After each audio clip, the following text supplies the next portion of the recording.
The music was supposed to carry over. It did not. Let's put it back. There we go. Now I'm going to turn it down. There we go. That's much better. Hello, everyone, and welcome to yet another Read Aloud live stream. Today we are taking care of the rest of Sparkling Waters translations for Faraway Wanderers. Now, I did find out something as I was reading this, is that this project has been stopped. Apparently, people weren't being very supportive of this particular translator. So if you guys ever get the chance, please go to their WordPress and please support them. You will see it is a sparklingwatertrans.wordpress.com. I think people weren't being super kind to them and they weren't making a lot of money off of it, so therefore they did in fact. So today we are trying a bit of a different approach to reading because I want to make sure, because sometimes when I do these readings I feel like I'm yelling rather than I'm actually just like talking. So I'm going to move the microphone a little bit away from my face, first of all, because I feel like it's pinning me in. My back still hurts, by the way, so if you saw my latest video, you know I fucked up my back a little bit, and that's still true. So I'm just kind of sitting very, very firmly against the backrest here. I'm a little bit crooked, to be honest, but... Hello, Kushi. It is good to see you. Now, let's see here. I'm actually going to mind my audio a little bit. Give me just a second.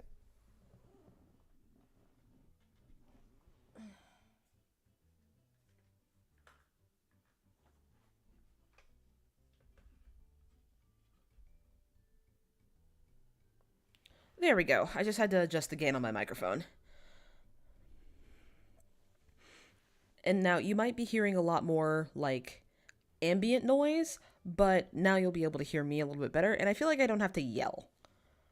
And sometimes I naturally feel like I have to yell because I've got these headphones on, and they're not, like, audio canceling or anything like that, but I feel like I can't hear anything with them on, even though that is the point of them. I'm supposed to feel like I can hear with them on, because they're studio mics. That might be a little bit easier. I had to adjust the output a little bit. There we go. Yeah, I feel like I can hear myself a lot easier now. I probably shouldn't have done this on the fly, but, you know, if that's how it's gonna be that. So, what should we do next? Oh, I know what we should do. We should turn off that music, and I am trying a different audio generator today.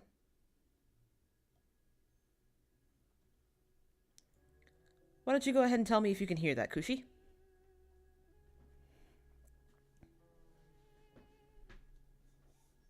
And let me go ahead and go to here. See if you can hear that. Once again, this is mynoise.net.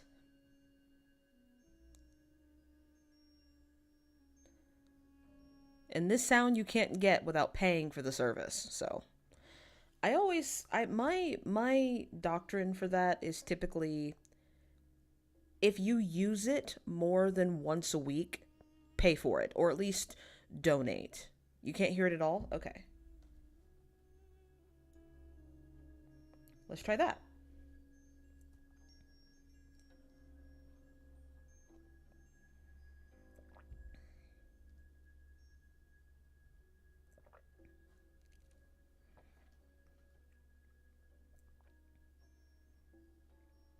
Because OBS, the problem is, OBS really likes to lie to me about my audio levels. Yeah, that's better. Okay, cool. Thank you. Oh yeah, and chat is visible now. So there's that.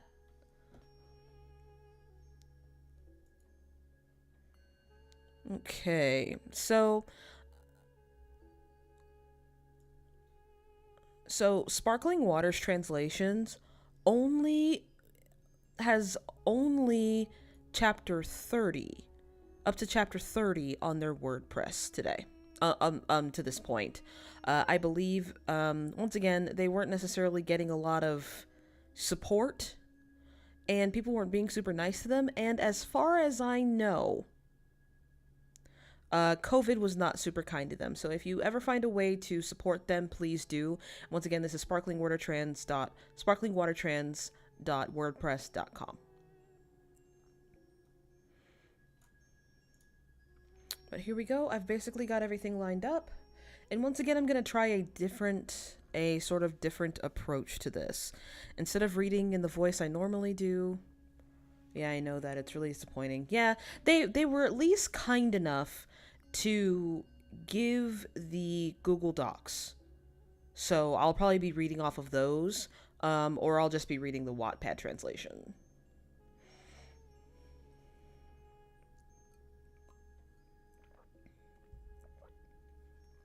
All right.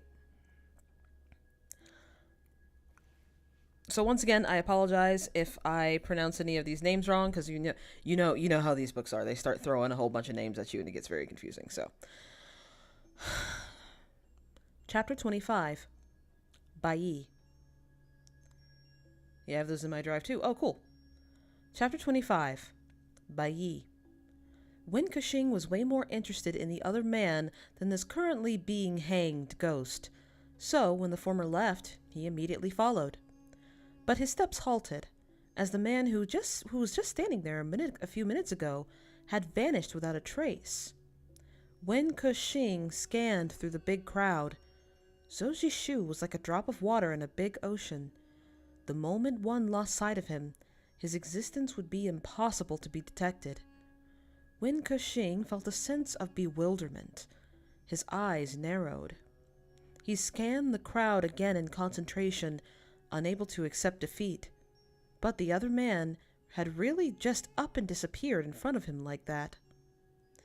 In his heart blossomed an unspeakable feeling that was somewhat akin to how people felt when something slipped away from their grasp, and for some reason mixed with a little anger.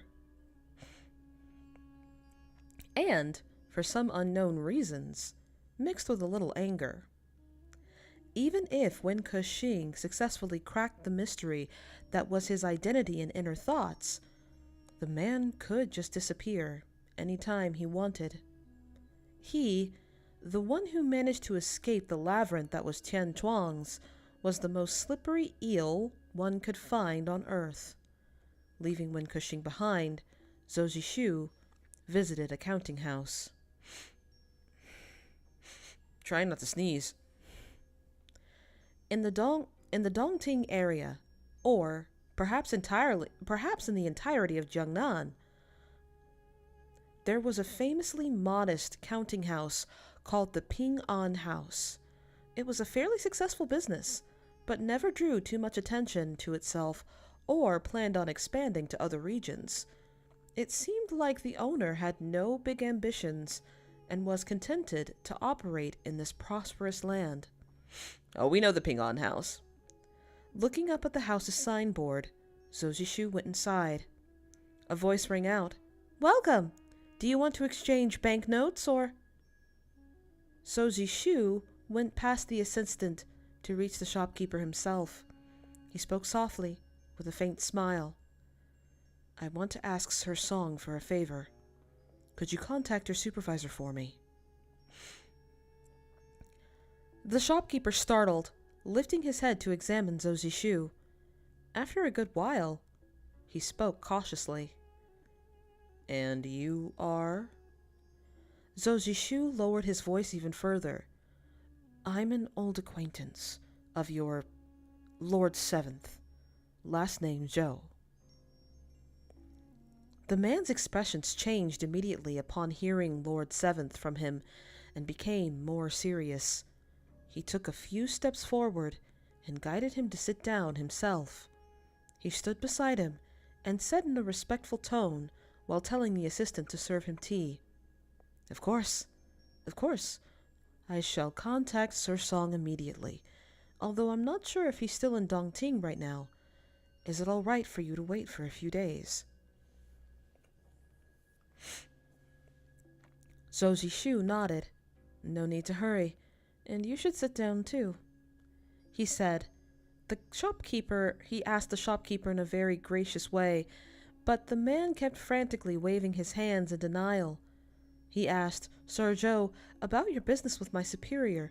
Do you want to speak with him directly, or do you want me to do something for you beforehand?" After some thoughts, Zozishu replied, "There's nothing else I can think of.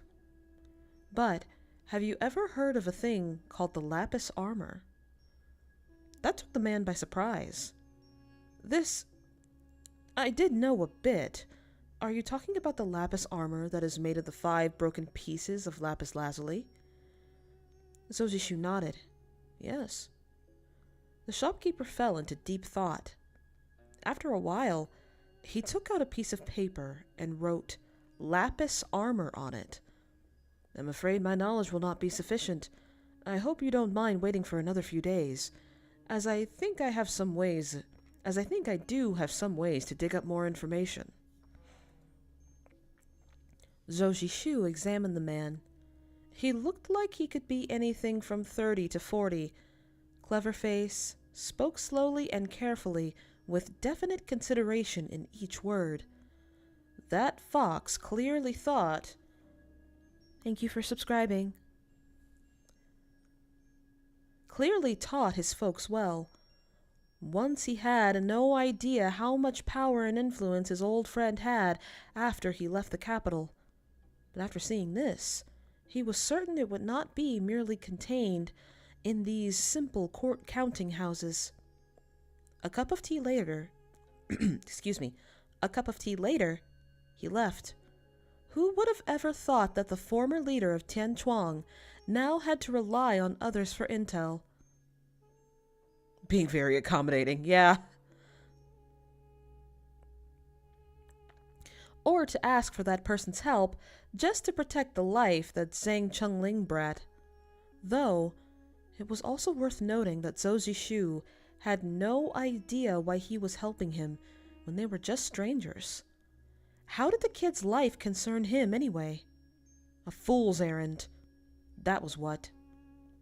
But throughout a person's life, there was bound to be incidents like this, where you couldn't help but insert yourself in other people's business. Is this ultimately my fate? Zozishu thought. How else could he have come across the kid in this vast land of Jiangnan? He walked leisurely along the main road, sunbathing, since there was little else for him to do. He only visited a tavern after having feasted his eyes on the scenic view of Dongting with satisfaction, and when the sun was starting to go down. He ordered a pot of wine and some dishes, thinking about how the day was really good to him. It was as if he never had a good day like this in his entire life. Before today, he was either miserable himself or spent time planning on how to make others' life miserable. There was a young lady playing a zither nearby. The beauty complemented the music all too well. Everyone cheered for her after the song ended, and Zozishu, enjoying both beauty and song very much, put a silver ingot on the plate. The girl was initially dumbstruck. Then she smiled, bowed at him, and said her gratitude in a soft voice. That lifted Zozishu's mood incredibly. All of a sudden, there was someone sitting in the seat opposite him. They said matter-of-factly, "I'm here, so that you can treat me wine." Zozishu tensed up. His debt collector was finally here. Yebai was not at all gracious about this.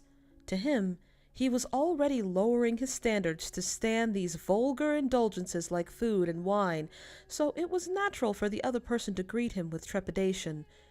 Ignoring Zozishu, he began ordering hordes after hordes of food himself, then spoke calmly. "Please have anything you like. Don't be reserved."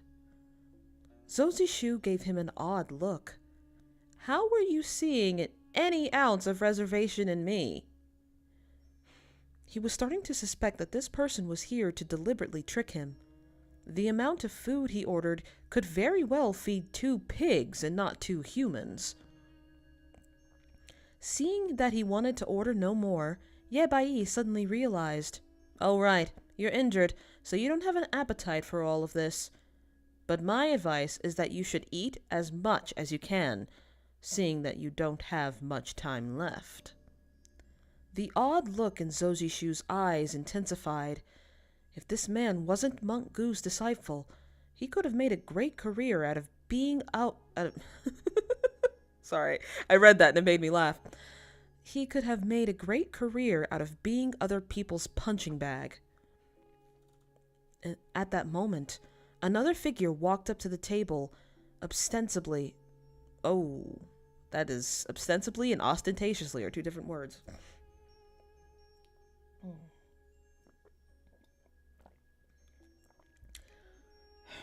Excuse me. At that moment, another figure walked up to the table ostentatiously and pulled out a chair next to them, completely uninvited. He examined Yebai without showing any emotions. Shu, I was just wondering why you disappeared without a goodbye. It seems like you're occupied with another man. Just like that, Zozishu's good mood, caused by the young lady's smile, died out. Internally, he began to debate whether he should stand up and leave with a, "Please help yourself, it's time for me to go," when Cushing turned his head, seemingly gritting the words through his teeth. "Who is he?" He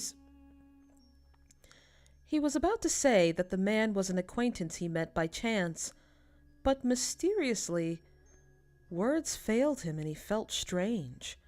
Unsure why an explanation was necessary, his strange expressions faded. Yebai, in contrast, nodded at Wen Cushing's direction as he replied in an easygoing manner, "My name is Yebai." Wen Cushing gave him a false smile and turned away, about to say something, but was cut off by Yebai. "I know you. You were the one who set fire to the Jang child's room that day," he said without a care. Zozishu's hand with his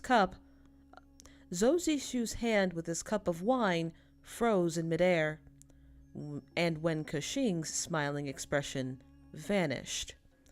He stared at Yebai as if staring at a dead thing, with bone-chilling murderous intent circling around him. Zozishu shivered and furrowed his brows. The waiter who brought them food right at that moment was scared shitless by the vicious aura and almost dropped the plates. In split seconds, he saw a blur, and the dishes that almost dropped were now completely safe in the hands of the gentleman in white. Even Zozishu's vision could not make out his moments clearly. Was Yebai really that strong? If he was Monk Gu's disciple, then what would this say about his infamous master? Cold sweat broke out on Zozishu's back as he found out that whatever information Tian Chuang had gathered about the incredibly mysterious Monk Gu might not be correct after all. Wen Cushing's pupils contracted. Even though he showed no fear on his face, he also withdrew his bloodlust.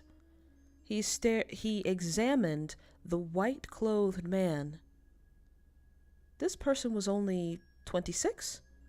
No. It was possible that this youthful skin was only a disguise of his true age. He could be around 30, perhaps. No, that doesn't sound plausible either. He gathered on himself the same feeling that his name gave. Emptiness. When he sat there unmoved, he looked like a fake human, preventing others from reading the change in his emotions and using their own sentiments to influence them. He was sitting right next to them, but seemed like he was existing in another world.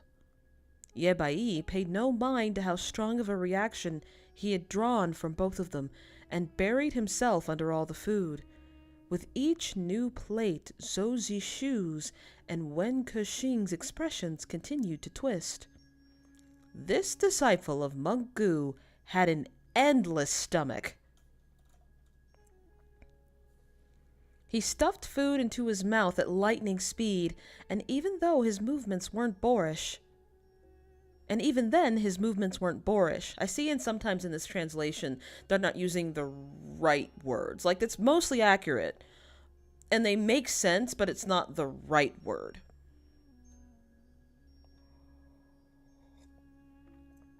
Which I reckon is quite common with translations, especially in languages like Arabic and Chinese. The sight could be described as a hurricane just went past the table. He devoured the food like he hadn't had anything in his belly for 8 lifetimes. Well, that's very accurate, actually. His chopsticks flying around incessantly, leaving nothing for others. Zhou Zishu, who didn't have an appetite in the first place, and Wen Kexing, who didn't even come here for the food, were entranced by this enthusiasm and motivated to taste some themselves, to see what kind of delicacy this tavern was serving. Only when there was an awful mess of plates left on the table, like the aftermath of a war, did Ye Bai put down his chopsticks and wiped his mouth in satisfaction. His lips curled, and there seemed to be a proper smile on his face. He said to Zhou Zishu, "Thank you for treating me." With nothing else to be said, he stood up and left. Listen. I'm not saying that Ye Bai eats like a stoner, but Ye Bai eats like a stoner.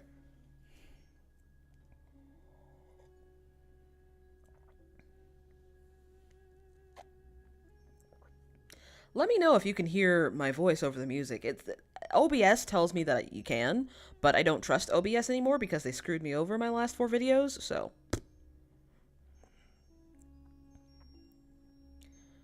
Zhou Zishu had a sudden thought about how incredible Monk Gu for being able to raise such an individual.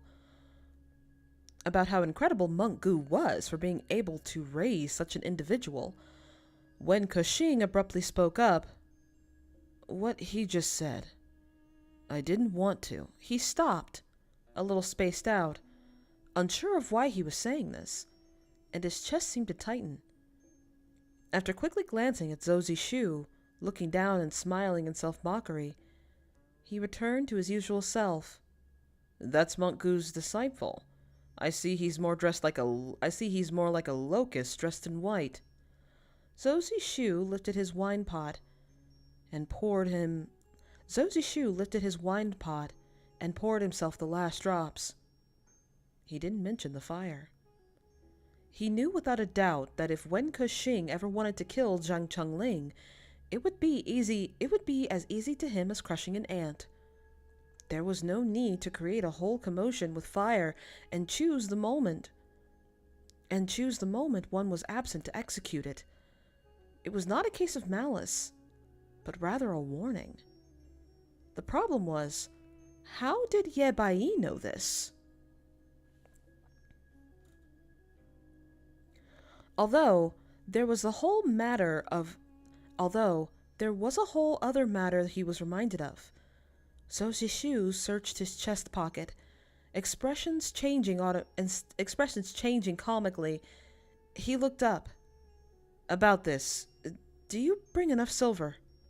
Wen Kexing stared back at him. So in other words, he doesn't have money to pay for all of the food. Let me sit up a little bit.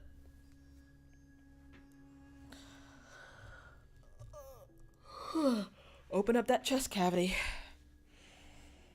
Breathe. That's one of the hardest things about, like, I guess doing this kind of stuff. I was gonna say making this kind of content, but I'm not so sure if it's content, like, if it's stuff that doesn't appear on, like, YouTube and stuff. Hang on, let me turn my heating pad back on.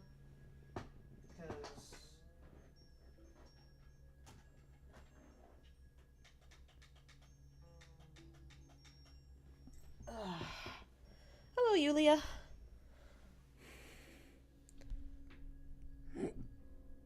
It's good to see you. I'm gonna have a little more water before I get cracking on this. Volume 2. After one step down, another would step up. Chapter 26, Lord 7th. I'm actually going to... yeah, there we go. The lush green trees that stayed flourishing... Okay, you might have to pronounce this name for me. It looks like Anya to me. But what should I call you? It looks like Anya to me, but I'm not sure. Just tell me what I should call you.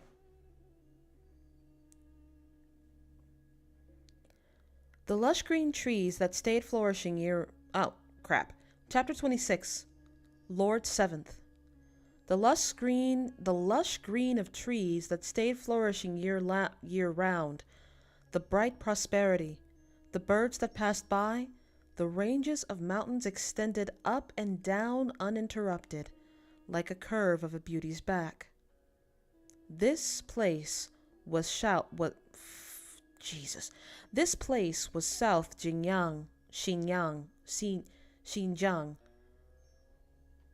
Oh, thank you. Well, I'm glad that I pronounced it right.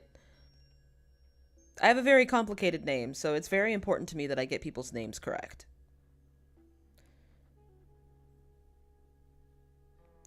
Under an old tree that had to be at least 100 years old, sat a South Xinjiang boy with perfect posture. He was around 10 and was doing assignments. He might be young, but his determination was bursting, as he had been focused for 2 hours now, looking like nothing could disrupt his work.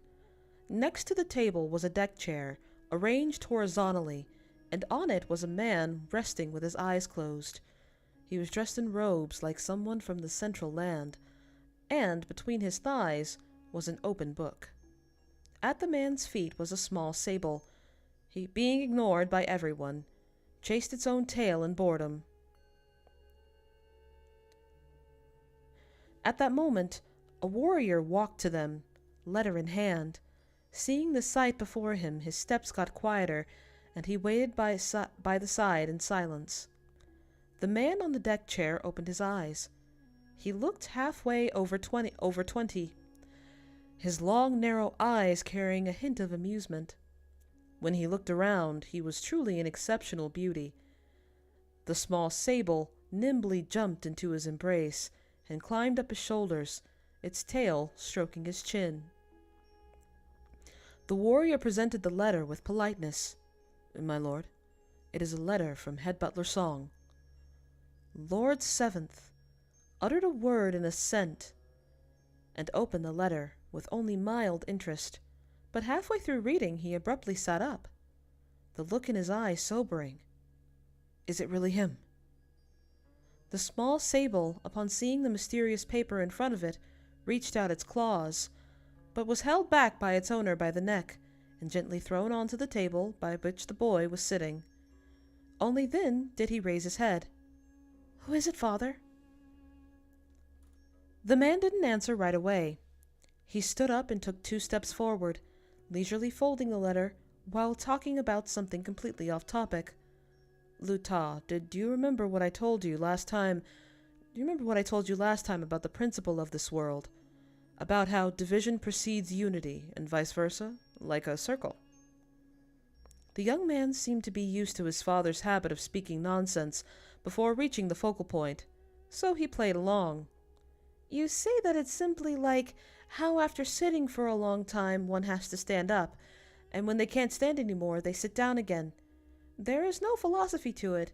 That's just us humans are born to suffer. Just that us humans are born to suffer."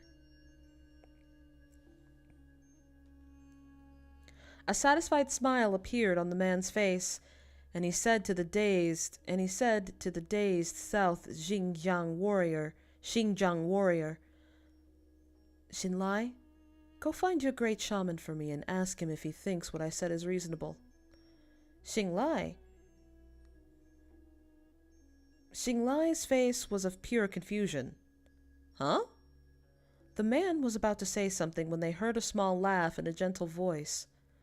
"Are you so preoccupied? Are you so unoccupied to the point of wanting to stir up troubles? The man who just came in was dressed in black from head to toe, carrying a scepter that was also solid black. Upon seeing him, Asing Lai bowed. Great Shaman.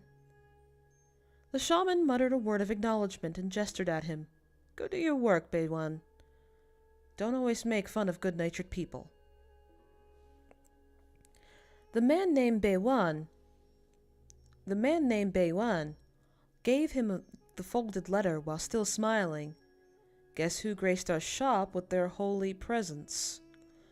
The shaman didn't feel particularly intrigued, but he received it anyway, with a grunt.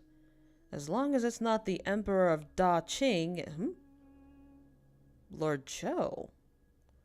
The shaman didn't feel... on the other man's face was a smile that carried no good intentions at all. My little venom. How about we pay Zhongyuan a visit?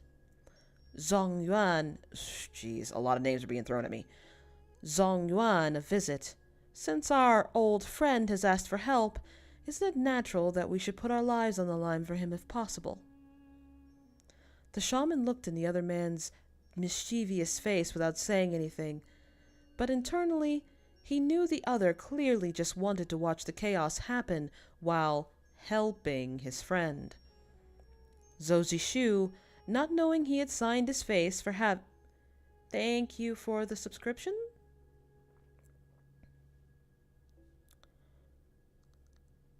I immediately lost my place. Zhou Zishu, not knowing he had signed his fate for having such an acquaintance, was currently distressed about a very materialistic matter. Giant stomach Ye Bai's presence had left him with a money problem. After a short staring contest with Wen Kexing, Zhou Zishu came to a realization. If Wen Kexing was reliable, then Sao's could... hang on. If Wen Kexing was reliable, then Sao's could climb trees. He must have possessed terrible luck to be running into such a... He must have possessed terrible luck to be running into both a big eater and a freeloader. How great. Wen Kexing, seeing that Zhou Zishu's gaze had turned sour, couldn't help but tighten his clothes around him. He said in a small voice, I only sell my entertainment value and not my body. You must not leave me here. Zhou Zishu asked, so what are you going to do now? Wen Kexing said, since you're the one who treated us, you should sell yourself instead. Zhou Zishu gritted out, I'm not a fucking maiden. Will you buy me if I do sell myself then? Wen Kexing's eyes immediately brightened. Of course, I will buy you, even if I have to sell away all my fortunes. Zhou Zishu lowered his voice. Can you sell all your fortunes to pay for this meal then?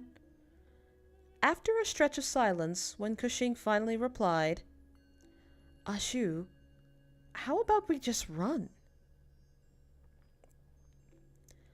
Zhou Zishu turned his face away without a word. He might have done some rogue-like activities to earn some cash, but there was still some conscience left in him. Leaving without paying for a meal was very much against his code of conduct, and he looked at Wen Kexing's openly brazen face, and then there's this despicable man. The moment his face turned, he saw someone walking in. Zhou Zishu's spirit was revived as he called out, How coincidental, young Miss Gu. The moment Gu Xiang heard it and saw the two of them, her face turned green with fear. She was going to leave immediately, but she was not as fast as Wen Kexing. The man was already standing in front of her and asked serenely, Xiang, why are you running? A pale Gu Xiang managed to reply, Master, I just went the wrong way. Wen Kexing patted her shoulder and tugged her back inside. Don't be shy. If you're here, then stay. Gu Xiang felt goosebumps breaking out on her skin. feeling like there was no way her master could harbor good intentions. But now that she couldn't escape, she had to stay close every step with this skittishness. Wow. Her posture was not unlike someone who was going to be executed. Wen Kexing led her to the table and asked, "Do you have any money with you?"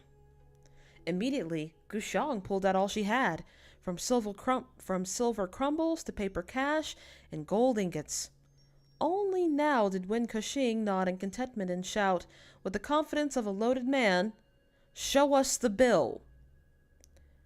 When Guxiang thought, "No wonder that fortune teller told me to use my wealth to avoid bad luck. Oh, merciful Buddha!" Now that she had helped them, Wen Kexing was reasonable enough to let her tag along again, no longer chasing her away. Walking ahead of them was Zoji Shu, who was deliberating something. After a while, he suddenly looked back and asked directly, "Brother Wen, why did you burn the room of the Zhang brat last night?" Guxiang was alarmed. "Master, you committed arsonry?" It's just arson. "You committed arson?" Wen Kexing said entirely seriously, "I saw an astrological phenomenon indicating the kid would face a great calamity, and it needed fire to be quelled. So I did it right away."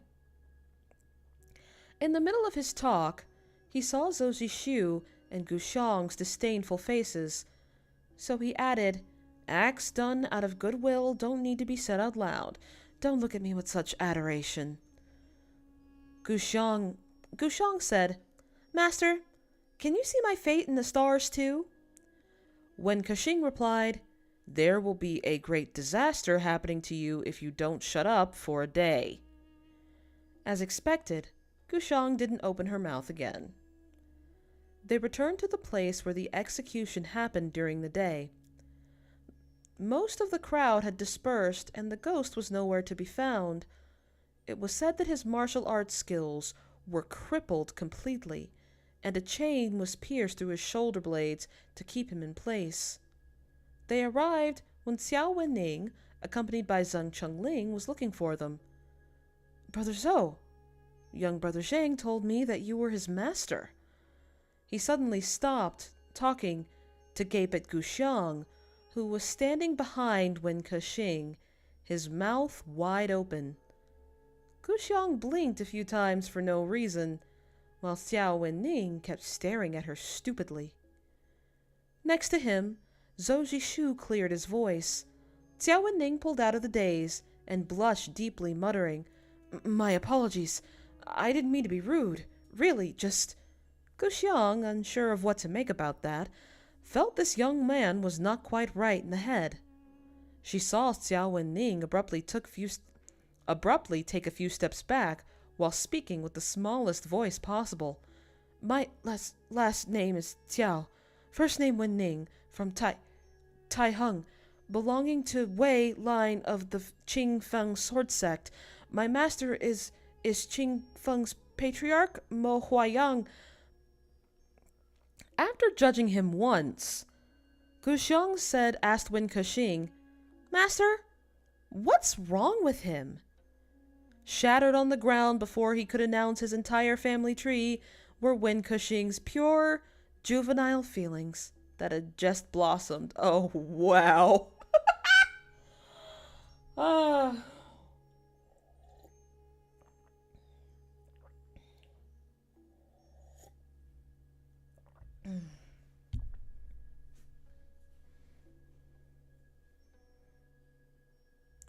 Zoji Shu glanced at Zheng Chengling and said some other thoughts. "Over here, Brett." Seeing that the elder didn't shun him away anymore, Zheng Chengling was overjoyed and cheerfully followed him, when Kexing patted Xiao Wenning's shoulder and went back to his room with Guxiang. The moment Guxiang walked past him, Xiao Wenning could sense a waft of fragrance that muddled his brain completely. Only when they were long gone was he snapped out of the trance, and he started whispering in amazement. Guan Guan crooned the osprey, from where amidst the water the north was famed for having beauty, who with a gentleman would make a fated pair. How can such a beautiful maiden exist? How does... He walked away while still lamenting, again drowned in his infatuation. Gu Xiang whispered to Wen Kexing once they were far away, "Master, old Meng is also here. He wants to tell you about below." Wen Kexing was completely undisturbed. The corners of his lips lifted, but there was no hint of a smile in his eyes. He said gently, "Even old Meng wants to tell me what to do?" "Yes." Zhou Zishu silently brought Zheng Chengling to his own room. Nodding once, he said, "Sit down. I want to ask you something." "Joined late, but I'm glad to be glad to be in time to see Xiao Ning being a simp." Absolutely. Absolutely. Well, I mean, they do fall in love, so is he really a simp? Like, I feel like a simp, I feel like the definition of simp is a dude who would never have a chance, but he has all the chances.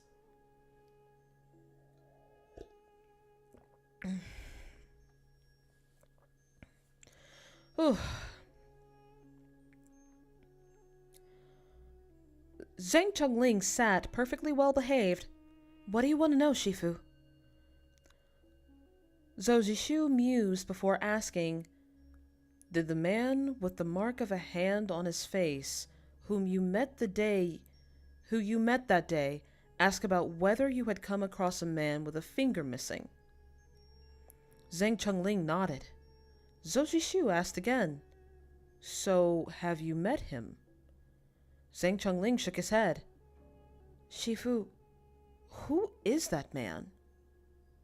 Not giving the younger an answer, Zhou Zishu crossed his legs, index finger lightly tapping on one of his knees. Zhue Fang, the hanged ghost, was rumored to have lost a finger. That was why he knew the man in black, who Gu Xiang killed in the abandoned shrine. Oh, sorry. That was why he knew the man in black, who Gu Xiang had killed in the abandoned shrine, was not him. But what was the intention of the red-clothed, delighted morning ghost?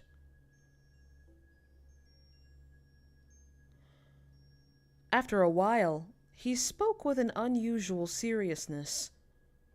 "Try to remember it more clearly, kiddo. Did you see anything out of the ordinary that night?" By that night, he meant the night the entire Zhang family was murdered.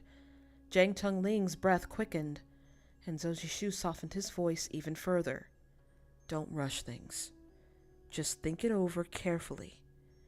I'm afraid that memory might be very important." Zhang Chengling paled. After a good while, he shook his head, while replying in a choked voice, "Shifu, you asked me whether there was something unusual, but wasn't that entire night an unusual event?" Zhou Zishu's brows furrowed, and he no longer pushed him further. After a bout of grave silence, he said, "I'm going to teach you a mnemonic rhyme. You have to try and comprehend it yourself, and utilize it to further your cultivation. You can come to me if there's any confusion." Zhang Chengling was dumbfounded. Zhou Zishu added, You shouldn't leave Master Zhao's side during the coming days, and must not act on your own or leave the Gao's manor. Do you understand?" Zhang Chengling's eyes widened. "Shifu. Thank you, Shifu." Zhou Zishu awkwardly coughed and scolded him, "And stop speaking nonsense. And remember what I'm going to say. I will not repeat it for a second time." Okay. Wow, he was so entranced, he mixed up several poems. That's pretty great. I mean, after what Ah Xiang said, I'm not sure. True. True, very true.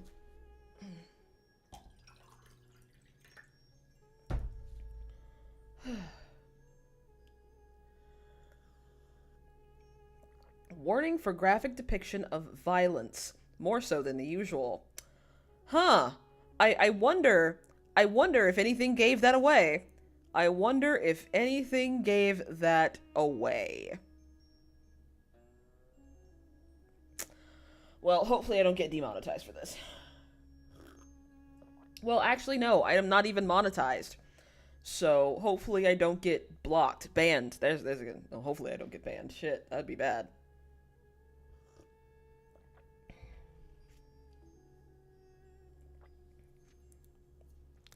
Chapter 27. Slaughter. He knew he was in a dream, but the sight before him was too real to be so. The northern wind grazed his mask, but he didn't feel the cold. He had been waiting here for so long, with utmost calmness, his pulse even slower than usual. The sun was done traversing the sky and the night was falling. Zhou Zishu watched all of it, detached from everything as a habit. He didn't know how to view himself as a human, someone with emotions, with a sense of right and wrong. It was for his own self-preservation. As long as he acted without thinking, he wouldn't be driven to insanity. He was merely a pair of bloody hands on which the kingdom Daqing rested. Prosperity was like beautifully decorated sleeves, and his hands were forever hidden inside of them, making it difficult for people to really see him until the rotten age of war was over and peace reigned over the people. Another chapter of history would begin. Zhou Zishu lowered his head. The face of the person in his dream was hazy, but he thought he could still see the features.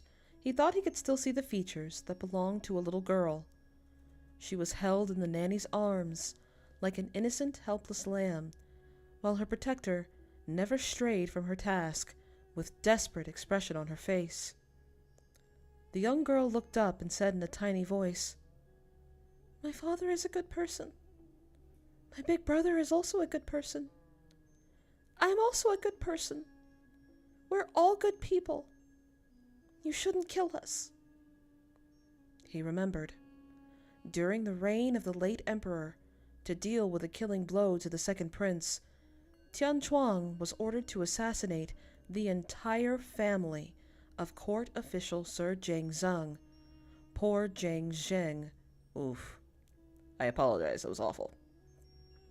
Jiang Zheng, who was recently fired from his position and was planning to leave the capital. Sir Jiang's daughter, Zhang Jue, was only 4 years old, an incredibly smart girl. How would she have turned out if she ever got a chance to grow up? Zhou Zishu felt his hands raise. Then a shrill feminine scream pierced the night sky. The sword went through her chest, then through the little girl's body. There was no disgust or grief, for he had been used to it ever since he came into this position. Did it matter whether people were kind-hearted or loyal? Was there ever a law that forbade good people to have their lives taken away? But he heard a drawn-out sigh in the air. Someone was saying an eye for an eye. Sharp pain spiked in his chest as he startled awake and sat up. With excruciating motions, he bent forward and clutched at his chest, teeth gritted to rein in the pained noises. His fingers gripped a corner of the blanket tightly, knuckles white, his hair wild, an entire appearance miserable. Amidst the organ-crushing agony, he dazedly thought, "Look, Zhou Zishu, you damning bastard, you're going to die as well." Tonight, sleep denied Zhou Zishu, Wen Kexing, and Ye Bai. Wen Kexing instead of going outside, sat facing the window in silence. Guxiang stood beside him. Solemnity graced her usually ingenuous countenance. She looked out to see a gloomy night sky that had never been any different from the past, the stillness making her look like an obscure lantern. The open window let the chilly wind in, and Guxiang's clothes and hair fluttered. The erotic book on the table was also turned a few pages under the wind, creating rustling sounds. When Koxing allowed a slow smile to spread over his face and spoke softly, "I've waited for this for 20 years. Guxiang only looked at him in silence. The smile on his face showed an inconceivable relief that bordered on maniacal glee. With no source of light around, he almost didn't look human, prompting reverence in her. When Cushing's hand reached out and made a grabbing motion, seeming to catch the wind, "My wish is that there won't be any forces standing in my way, whether they are humans, ghosts, or immortals or demons.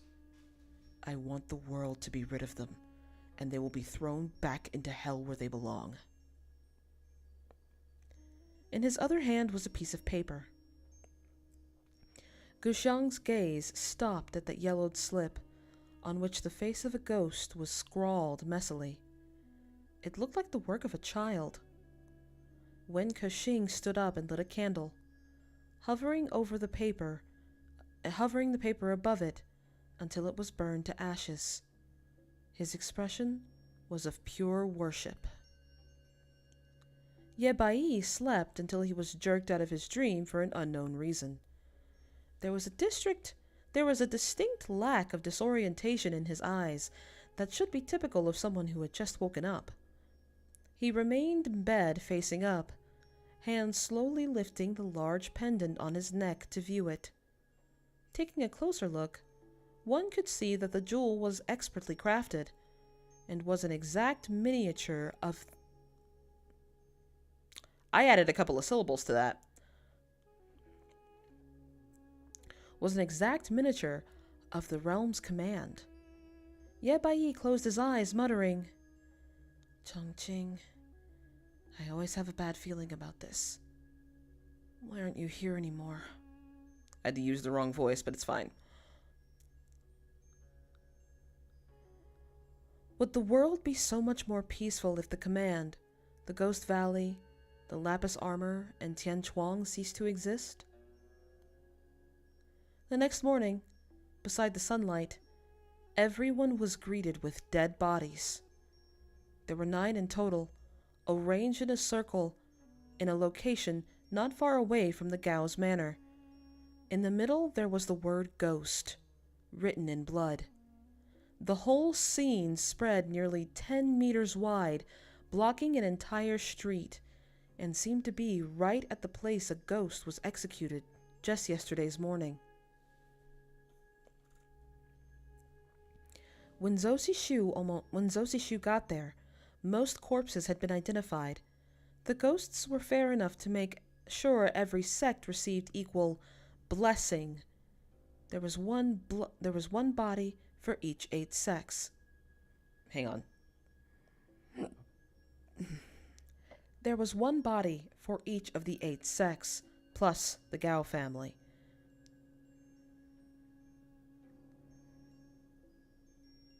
Ranging in different gender, age, and status. One of them was Gao Chong's disciple. Zhou Shu didn't have a distinct impression on this person. Besides, he was not outstanding as Deng Quan, and of the silent type. He helped out the guests occasionally, and didn't say much. Gao Zhalan cried to the point of almost passing out, but in favor of inspecting the bodies with Abbot Simu, Gao Chong ignored his treasured daughter, and left Deng Quan with her. One had a silk thread across their neck. One was struck by the bloody palms. One was drained of blood. One was cut up into parts. Each death seemed to have a different cause. Zozi Shu heard something sighing next to him. The ghosts of Qingzu Ridge are all crawling out of the nest. His head turned and he saw Ye Bai. Zozi Shu was surprised to see a faint layer of sorrow on his face, making him look like a porcelain Guanyin statue. On instinct, Zozi Shu asked, "What?" Ye Bai cast him a glance, his face expressionless still. "Are you deaf?" Immediately, Zozi Shu turned away before he could embarrass himself further. Ye Bai's hand landed on his shoulder, and he spoke like how one would speak to a close acquaintance. "Come outside tonight. I want to show you this place." The tone of his voice was not unlike that of Zozi Shu when he talked to Zhang Chengling last night. Zozi Shu decided he would ignore this man until he learned how to speak like a normal human being again. But, unbridledly, he nodded. He immediately regretted it afterwards and wished he could remove his annoying head from his body. He started to evaluate whether it was worth it to appeasing his soul to kill a disciple of Monk Gu right now to cover his tracks. Suddenly there was a voice from the crowd. "Why are these individuals murdered? Every one of us publicly condemned the Ghost Valley, and the ghost had blended in with us without anyone knowing. So why target those 9 only? Are they really that stupid to wage war against the entire pugilist scene? Or are you hiding something from us?" Gao Chong stood up upon hearing that. Wan and haggard at first glance, he seemed to stumble a little, but as Deng Quan rushed to his side, he pushed away the assistants. His eyes scanned the currently enraged sects, then darted to those who were whispering with doubts. His gaze seemed to carry a weight and cause everyone to quiet down completely. When they saw him, a legend among martial artists for over 25 years now, with his graying hair and solemn face, murmuring slowly, "This is a debt of blood." Gao Chong lowered his head to stare at the 9 corpses. He raised his voice. "This is a debt of blood. A debt that they owe the Gao family. A debt that they owe all the sects, the world. A bloody debt that they owe everyone with conscience." He seemed to have trouble breathing for a second. Abbot Simu turned the prayer beads in his hands and said, "Amitabha Buddha," before closing his eyes and muttering prayers for the dead. Deng Quan looked at his old master with worry. He still wanted to help him, but repressed the urge as he considered the act to be disrespectful. When Gao Chong looked up, tears welled in his eyes. He pointed to the dead body who belonged to his family. "This disciple of mine was orphaned when he was little, and when he joined the family he took my last name. He was called Gao Hui. He didn't talk much and was teased by other kids. They called him Old Shut-In." A eulogy off the fly, okay? He looked like he wanted to laugh, but couldn't. The female disciples of Gao's manor were already bawling their eyes out. After pausing for a bit, he continued, "This little shut-in was a good kid. You must have seen him in the past few days. He was so innocent and honest, but a good kid nonetheless. Always worked hard, never threw a fit. He had a grandmother who adopted him from the streets. She's over 80 now. She's blind and hard of hearing. Can't really recognize anyone but her grandson, and that is only sometimes. You see, how am I going to tell her the news? Everyone, you're all chivalrous heroes.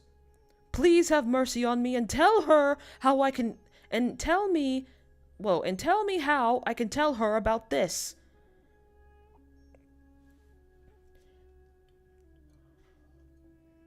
I want to be loud, but my roommate is working in the other room, so I'm not going to be loud.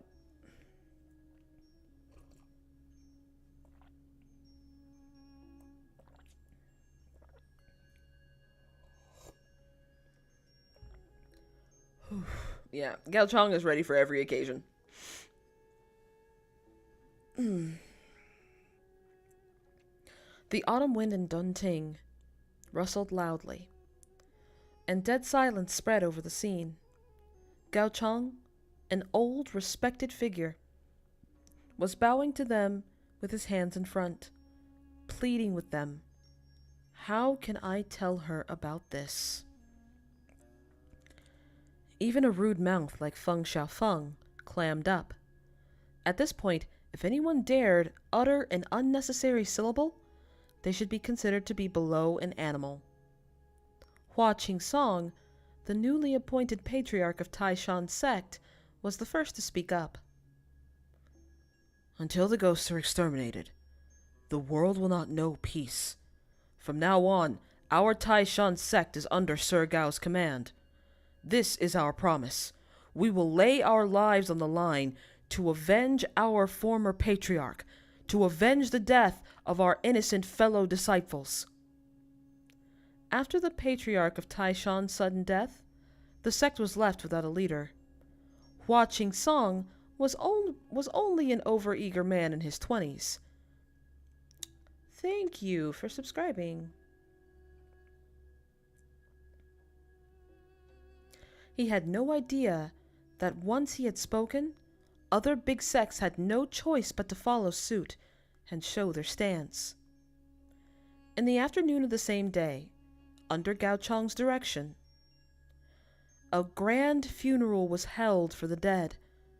The sky of Dongting was permeated with sobriety, like there was a plague happening. All activities in town were slowed down. Gao Chong was a capable man who had united everyone who was previously only acting on their own impulses. I actually need to have read that in a different tone, so give me a minute. Gao Chong was a capable man who had united everyone who was previously only acting on their own impulses. That night, after Zhou Zhishu had sent Zheng Chengling off, the boy snuck out again to see him. He was greeted with an uninvited guest. The boy snuck out again to see him. He was greeted with an uninvited guest. That was Ye Bai. The man was so indifferent that he didn't bother to wear clothes that would help him blend in the night. He shamelessly knocked on the window and called, "You, follow me." It was too late to execute his murder plan, so Zhou Zhishu followed him inside. In the room next to his, Wen Kexing already heard everything happening. His arms crossed, and he frowned, face sour. Gu Xiang, who was closing her eyes and hanging upside down from a beam on the roof, was woken by him. Hanging upside down, okay? Guess Gu Xiang brings a whole nother meaning to Batnap. Master, you said from the beginning that this Zhou Zhishu had a mysterious background and was more than he seemed, and you were worried he would ruin your plan. It's only been a few days since you started following him. How are you already changing to keeping tabs on him all the time? It's a good question. It's because he's got a crush. I got a question for y'all while I take a little bitty break. Is Shen even in this book? Oh.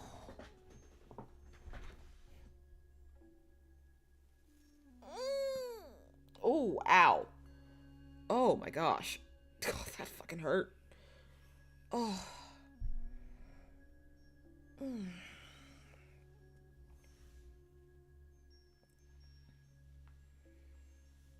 Oh.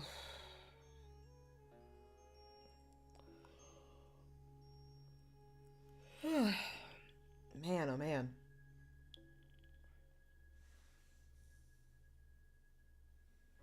It was too late to execute his murder, so Zishu every time he's inconvenienced. No, but really though.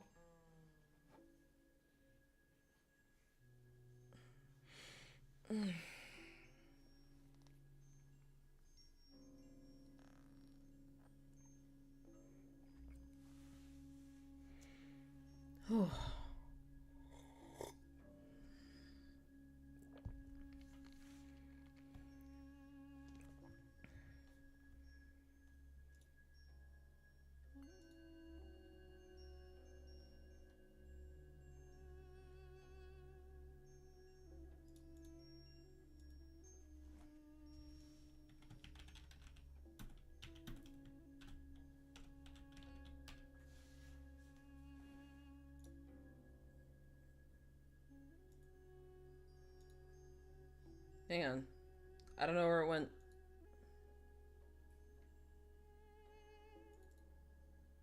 Oh, that's so small.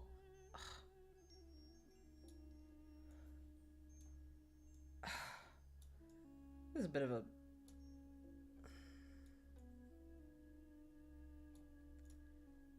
There we go. That's awful. Let's see if we can get that to look a little bit better.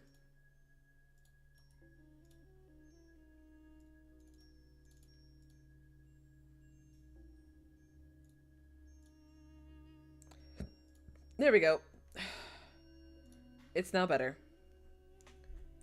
But he has a way smaller role, like a background character, I think. Okay. Yeah, I didn't think so. I feel like they took Shen, they put Shen in there to make Gao Chong look better by comparison to Zhao Jing. Because I think they wanted Gao Chong to seem morally right under any circumstance. So having Shen there as I hate to use this phrase, but as a morality pet, it makes Zhao Jing look worse and it makes Gao Chong look better.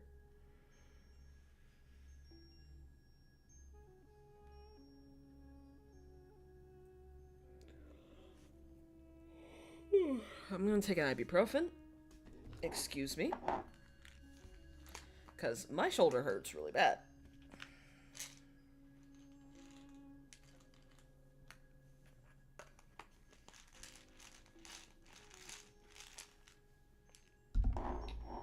It's been a very busy week.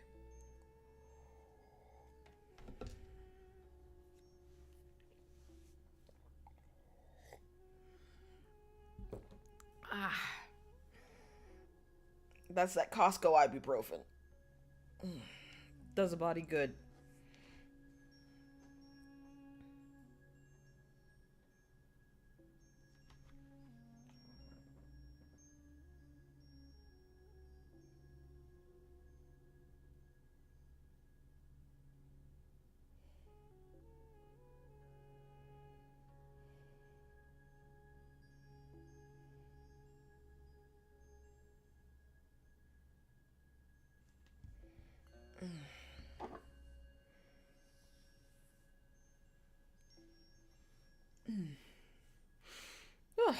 All right. Hopefully this will put me a little more at ease, because I am. Maybe I never personally got that impression, just because I thought Shin was an idiot, so I mainly ignored what he said. Shin is an idiot, but that's the thing. But that's why I would call him the morality pet per se, because he is this. I'm trying to think of a way to say it. Because everything he says is either dumb or off topic, the fact that Gao Chong puts up with him and Zhao Jing sort of coddles him. Like, I was sus of Gao Chong throughout my first watch. I mean, I was too. I just liked him a lot. I was too. Like, if you see my comments on episodes 9 through 10 and 11 through 12, I was like, what is he up to?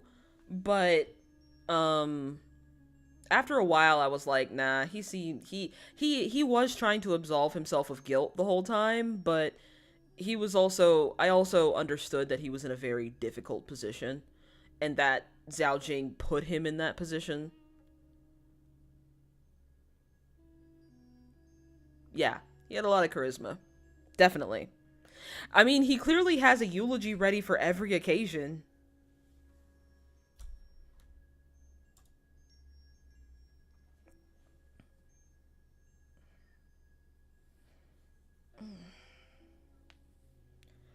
Oh, my shoulder. Oh, wait, did I skip a chapter by accident? Oh, nope, I didn't. Okay.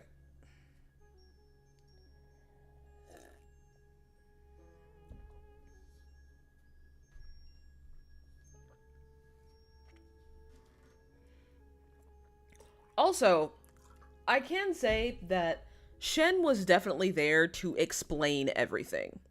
Like, he was there to give exposition. Like, he is there to explain the martial world's side of the story. Because Gao Chong sure as hell wasn't gonna do it. So, and Zhao Jing, that's another story.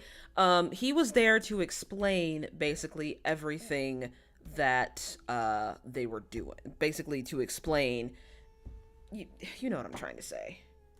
Sorry, I might seem a bit more tired than usual, because I really am. It's been a very long week.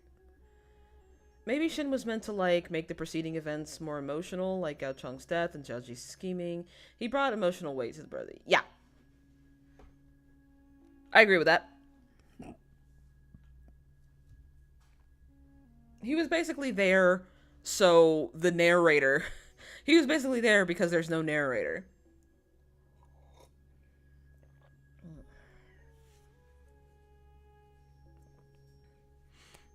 Ugh. Okay. Oh, also, there will be no bonus read today, so I will not be reading a chapter from my book or anybody else's book today. Before I get back started, before I get started again, are there any, like, wild Reddit posts or news posts you guys want me to read? I was just thinking about it. And I might just, like, either make a video of it or make a stream of it. Like, are there any Florida Man news articles y'all want me to read? Because I can do it. Because eventually what I'm going to do is, after I finish reading this, I'm going to read the translation of Nirvana and Fire. But all of those stories are very dark and emotional, and I think I would like a, yeah, I think I would like, you know, something funny to read every once in a while.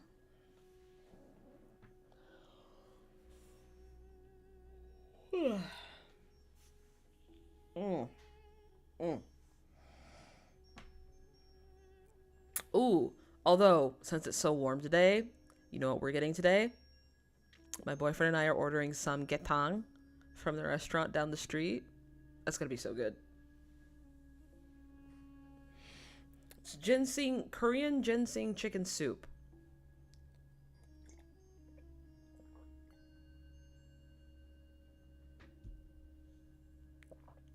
If I can be honest, it is not hot enough for samgyetang, but I don't think my boyfriend does not do heat.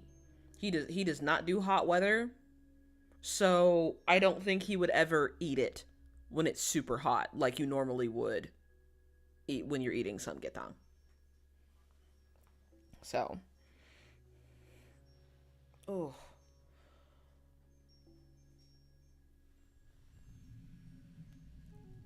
Oh. All right. Heating pad is back on my back. I'm gonna scoot back up.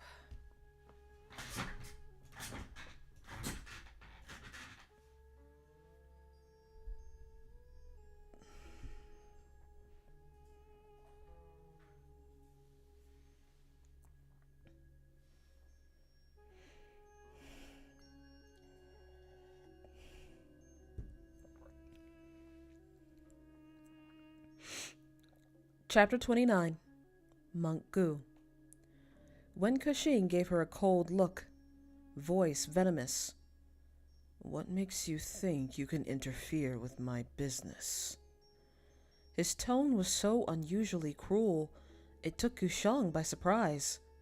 Her eyes widened, and she jumped down from the ceiling. She started following Wen Kexing when she was little, and she knew that while he took important matters very seriously, it didn't mean that he wouldn't allow some joking around. Guxiang bantering with him was a frequent practice, and he never showed any disapproval. So she didn't understand what this was about. Guxiang examined him warily, voice soft. "Master, this..." Wen Kexing fell silent, then inhaled after a good while, still feeling incredibly irritated. He casually leaned on the window to enjoy the chilly wind and said to Guxiang in a bland voice, "Say, according to you, apparently I'm not at all interested in women, can only bed handsome men and harm those who don't look good. Can't I have a friend or two just to talk to?" He didn't intend to scare Guxiang, but the girl had no idea what he wanted from her, so she only became terrified. She stammered, "Yes, master, I was wrong." Whatever Wen Kexing was about to say was swallowed once he saw Guxiang's lost look. Talking to her was such a chore since they weren't on the same wavelength. In some ways, he felt an accumulating amount of sadness at himself. These days, the lot he was surrounded with were either scared of him or thought he was a stubborn madman. Not many would have sat with him by the fire like that, listening to him sing off key like that, talked about old stories that only he could understand like that. He suddenly asked, "Xiang, do you think I'm crazy?" Guxiang was stunned and looked at him hesitantly. Seeing the dull calmness in his face without any anger, without any trace of anger, she nervously nodded. Wen Kexing turned away and scoffed. After some thinking, Guxiang added, I'm following you, even if you are." "And why do you want to follow a madman?"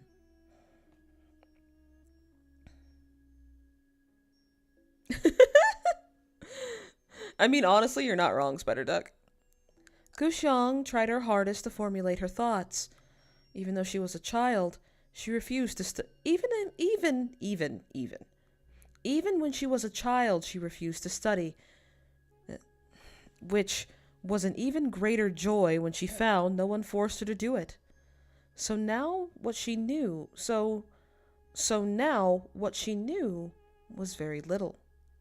At this moment, she realized having some kind of education was useful after all, since she had so much she wanted to say, but didn't know where to start. In the end, she blurted out, "Who cares if you're mad? I still think you're 1,000 times better than others." Wen Kexing looked at her. After a while, a smile spread across his face. Upon that smile, which seemed to carry loneliness, Guxiang felt a prickling sensation inside, so she continued without restraint. "Master, I think you're actually a great person."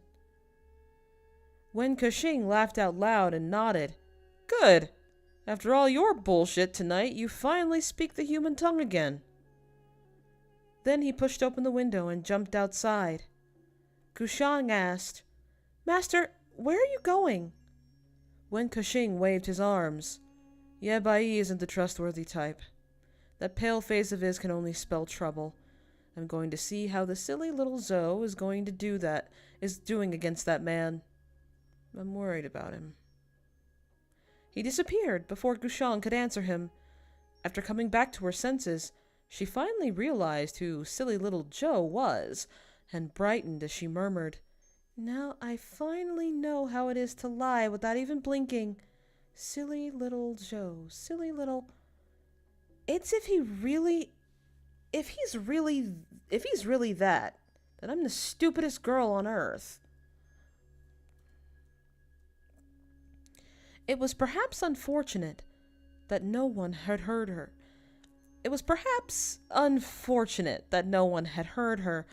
Otherwise, she would have received a comment on that. She might only see it as a self-deprecating joke, but there was definitely some truth in it. Ye Bai Yebai didn't tell Zozishu the purpose of getting both of them out of here at night. With his lightning-fast Ching-song... All this Yebai slander from Wen Kexing, I know, right? Lightning-fast Ching-gong, it was as if he were flying past the shadow. Zozishu realized with astonishment that if the other man wasn't intentionally waiting for him, then he would have been left in the dust long ago. They chased after each other like that for a long period of time before Yebai stopped, hands behind his back, his profile facing Zozishu. The latter had no idea why he was brought to this empty intersection, but there was one guess. He stood a few steps away, examining the man in silence. Yebai didn't elaborate, leaving him to his scrutinization. This man had a sturdy stature, and usually when someone wore white, they would carry either an unmatched ethereal, elegant aura or a frivolous, pretentious disposition. It would look like some of the physical weight in their body. So are you telling me that you're telling me that they would either be Langwanji or crap, I immediately forgot his name. The guy from Heaven's Official Blessing. I immediately forgot his name. I had it on my tongue and it immediately popped out of my head.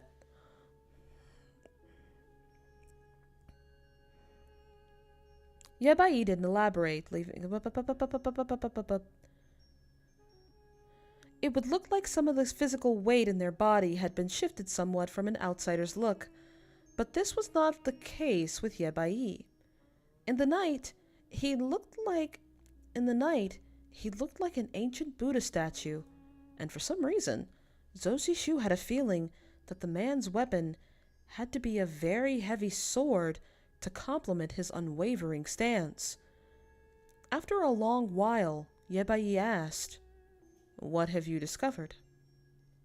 Zozishu startled, finally able to pinpoint why there was a distant feeling emanating. He lowered his head. "Please forgive this junior's terrible eyes, for I have severely disrespected you in the past few days."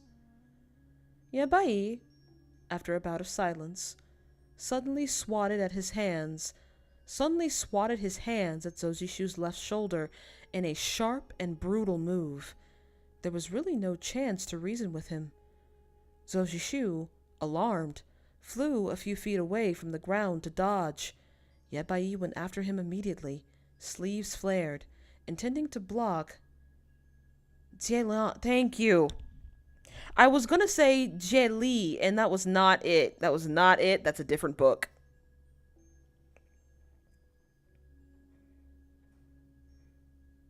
Although I wouldn't say Jielan is pretentious. I just meant like big and then tiny.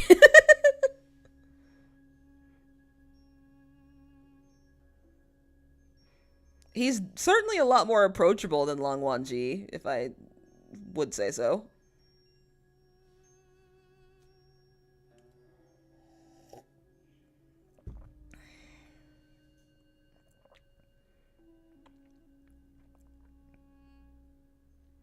Zozishu, alarmed, flew several feet away from the ground to dodge.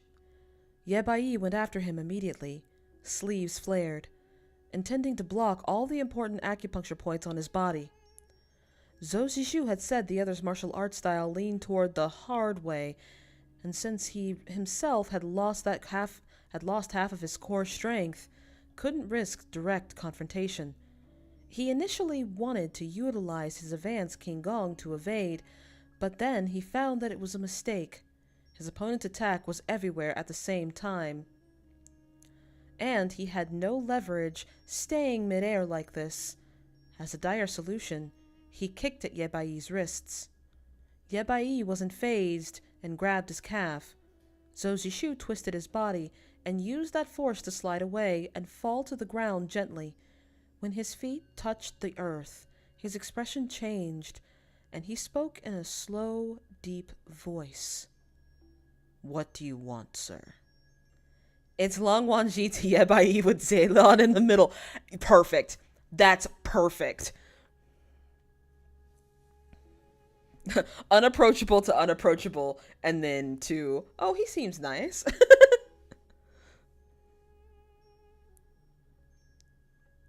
Yebai withdrew his attack.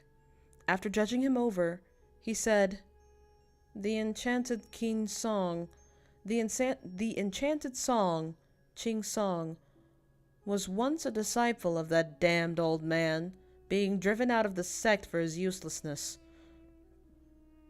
He actually still retained some capability of playing instruments from his master, but of all his cultivation was destroyed with your song just like that.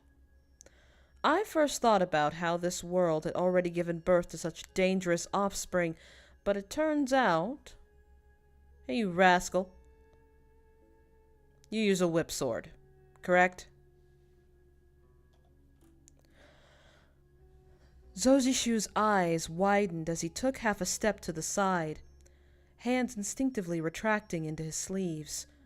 Murderous intent that was long buried now resurfaced. This was the first time he was in the kind of situation where he couldn't accurately gauge his opponent's capability, but the other man knew him all too well. Seeing that, Yebai's lips curved up, his smile stiff and mocking. If I wanted to do something to you, do you really think you could still stand there and talk to me? The Kingong skills you demonstrated belong to the one and only No Boundaries, No Traces branch. Your Shifu was the former lord of CG Holdings, Qin Huaizong, wasn't he? When it comes to being small-minded, you two are really birds of the same feather. Zoshishu replied coldly, You are a highly respected figure in this pugilist scene, Monku. But my father passed away long ago. This junior will not allow you to tarnish his reputation, even if it means treating you with discourtesy. I'm sorry. Oh, hang on. I forgot to get rid of taking a break. There we go. No longer taking a break.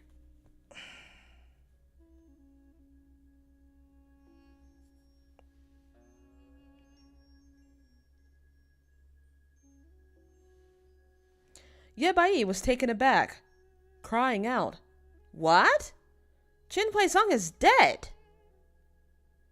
Zozishu didn't have chance to answer him. Yebai's gaze dimmed, his expression a little lost. He looked down. Of course. So many years have passed. It's been so long.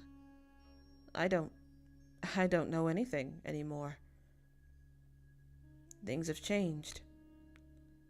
Even Qin Huaizong has ceased to exist. Zozishu examined him with a frown. Upon finding that the other man harbored no ill will and was merely speaking cryptically, he relaxed. He was sure that the person...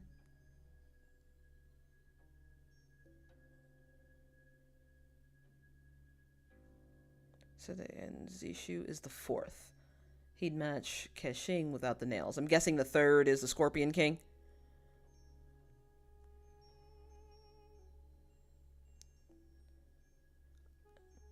He was sure that the person before him was the monk Gu carrying out...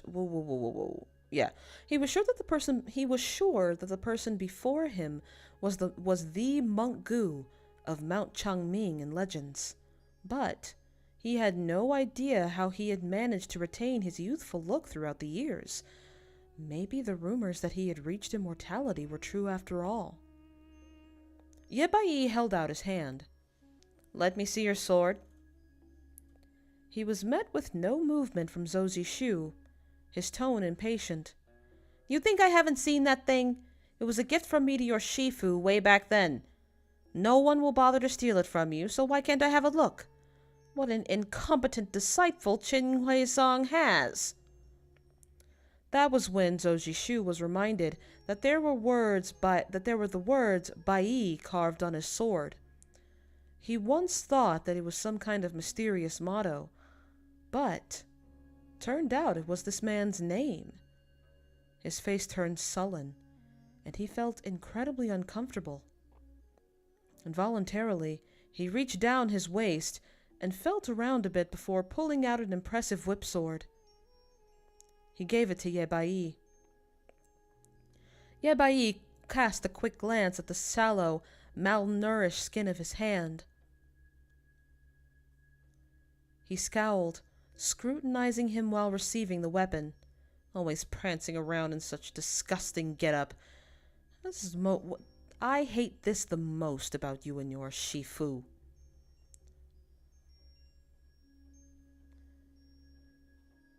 Zojishu didn't bother firing back. Damn old geezer, he thought.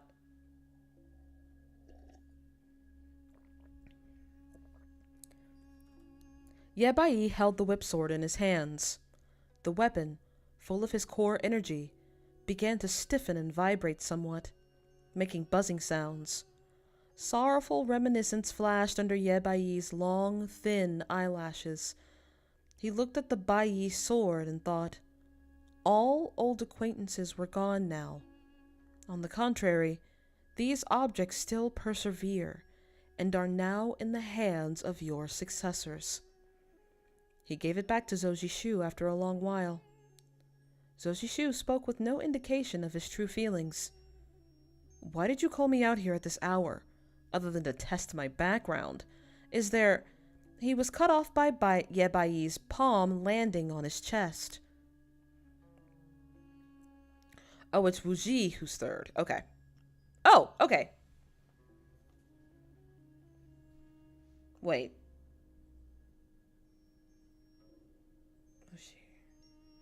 Who was that?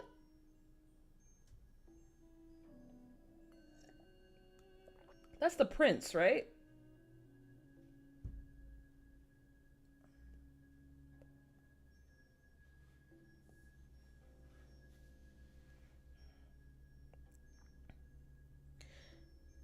He was cut off by Yebai's palm landing on his chest, so fast that he didn't have time to react. If the other man had intended to kill him, he would have been utterly powerless to retaliate. He stopped talking, body stiffening. However, Yebai didn't do anything else but frown.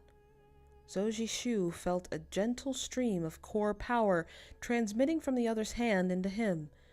It was as if it was investigating inside his body.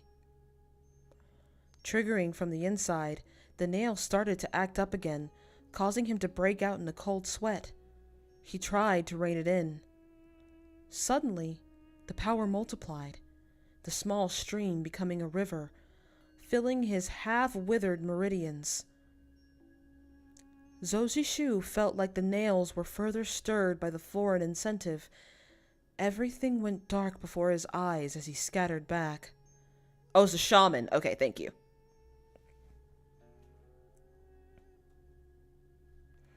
There was a shadow of someone appearing behind his back, and that person shouted, "What are you doing?"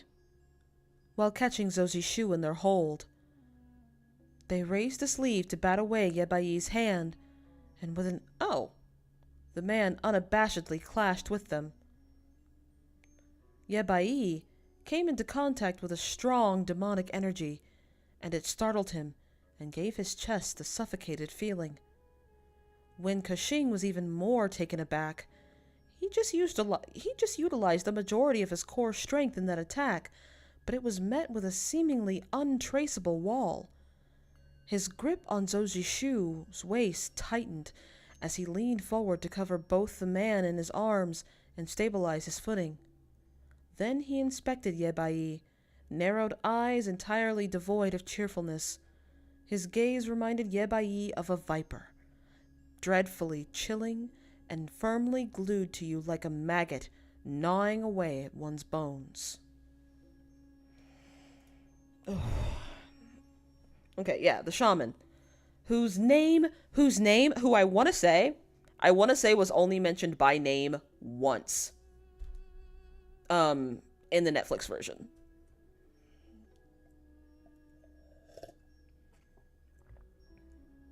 He is called by name once. Whoop. Hang on, I'm gonna fix my heating pad. I'm gonna put it up my back. Like up higher on my shoulders.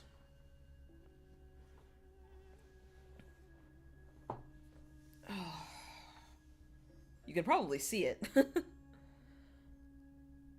Oh my gracious, that is very warm. Sorry, I know I keep banging my microphone around. It's because it's very, very close to me. I'm trying to be a little bit quiet so as to preserve my voice because I have a D&D game tomorrow. And then I have a lot to do. I've been very, very busy and I am very, very tired.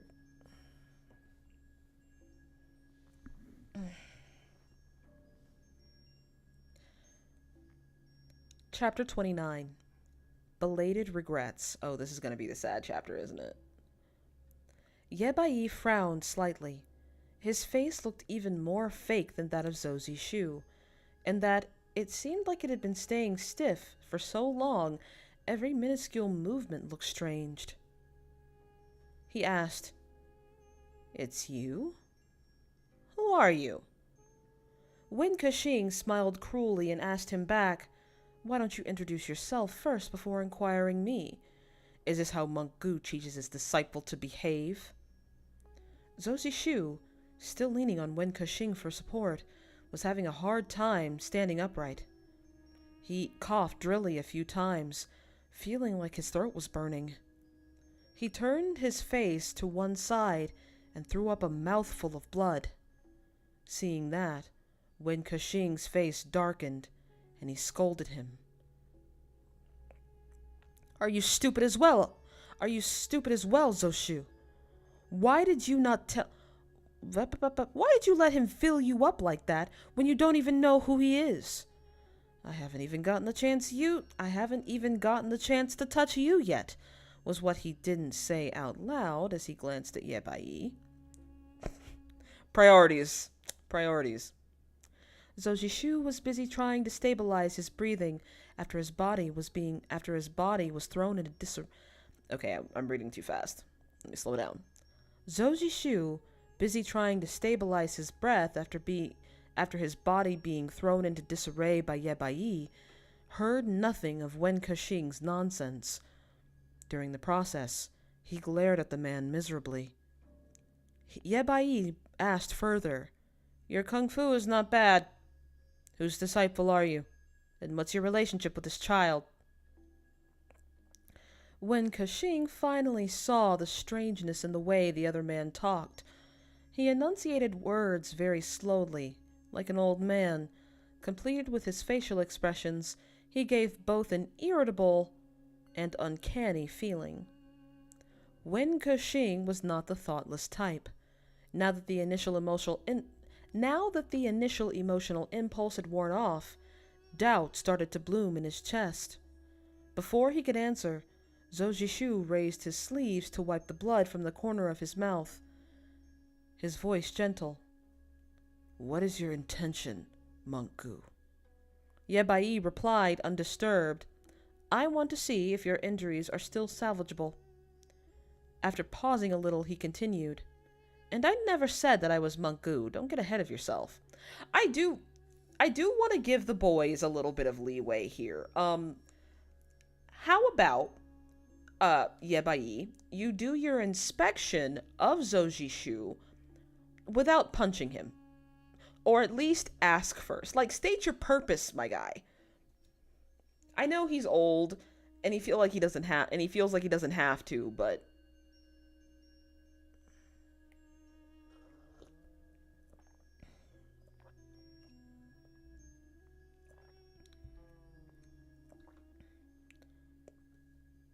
Wen Kexing was not surprised, as he already knew Zoji Shu suffered from internal injuries. But the second sentence did catch him off guard. Zoji Shu assumed him to be Monk Gu, and while Yebai denied this, the way he referred to that name did not at all carry a sense of respect. He talked in a sense of respect. I see. He talked as if Monk Gu was his peer. Wen Kexing couldn't help but look over Ye Bai's completely not wrinkled face once again and thought, what kind of abomination is this old man? Ye Bai spoke to Zhou Zishu. The juniors will always follow their seniors' footsteps. I know Chen Huaizong did a totally botched job of teaching his disciples, but I advise you to stay away from this man who you don't know well. He was even more bad news than you. Wen Kexing felt like this man with an endless stomach was born to be his arch nemesis. His chest was tight and he blurted out, "Don't even know well. Old man, have you ever heard about the concept of soulmate? Have you stick your ancient nose into every single problem there is, and now you want to dictate what we do?" Ye Bai was already not an agreeable person to begin with.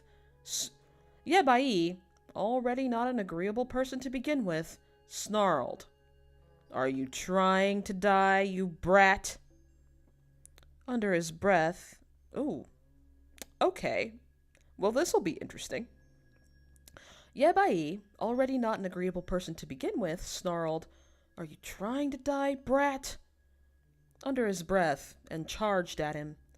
Zhou Zishu, with his unstable breathing, was not at all suitable to be in the middle of this fight between those two all-around insolent men, so he cleverly retreated and sat on top of a wall nearby to spectate and recuperate.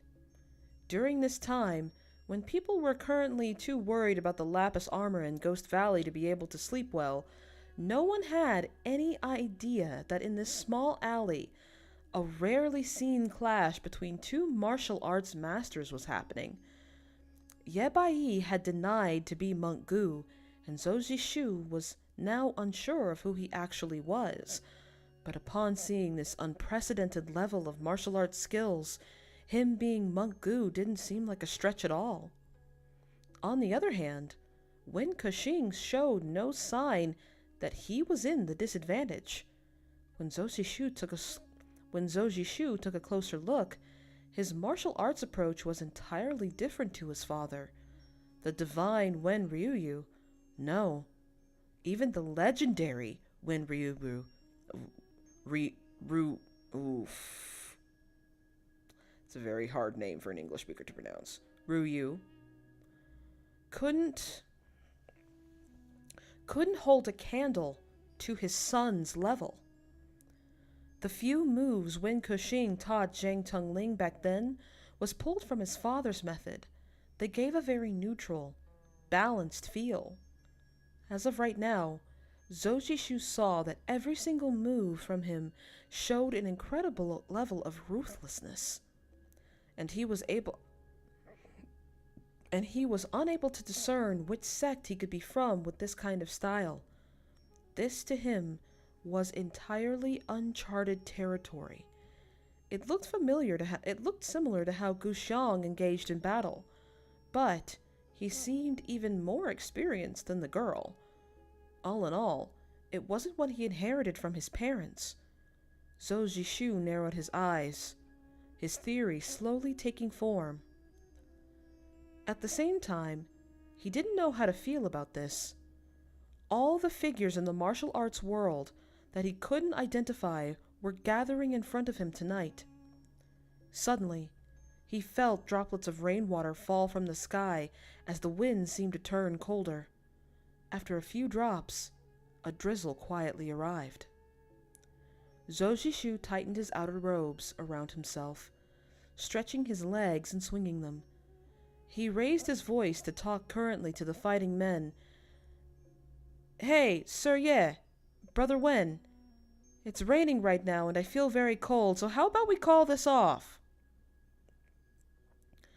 His voice sounded like that of a circus audience, but not someone watching two martial artists going at it. Ye Bai made a noise of contempt and retreated several feet.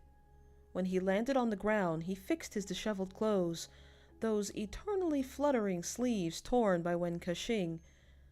Zhou Zishu felt like this was Wen Kexing's bad habit, since his orientation was not something often discussed out loud. He couldn't help but imposing it on to everyone else.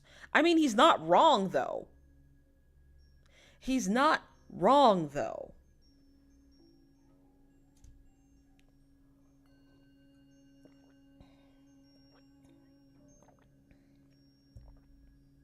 I'm gonna be honest with you. I'm in my 30s, and anyone who is over 60 thinks I am a sassy lost child. Even though I am, in fact, a grown-ass woman.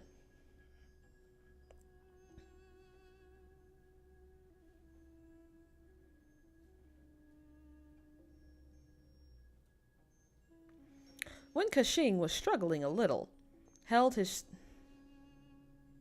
I'm gay and I'm making it everyone's problem. I mean, low-key, yeah.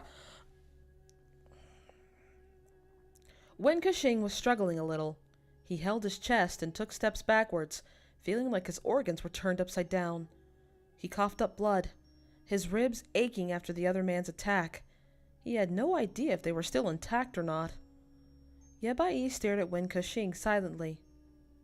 You've gone past your limit. If we hadn't stopped, I could have taken your life in the next 10 moves.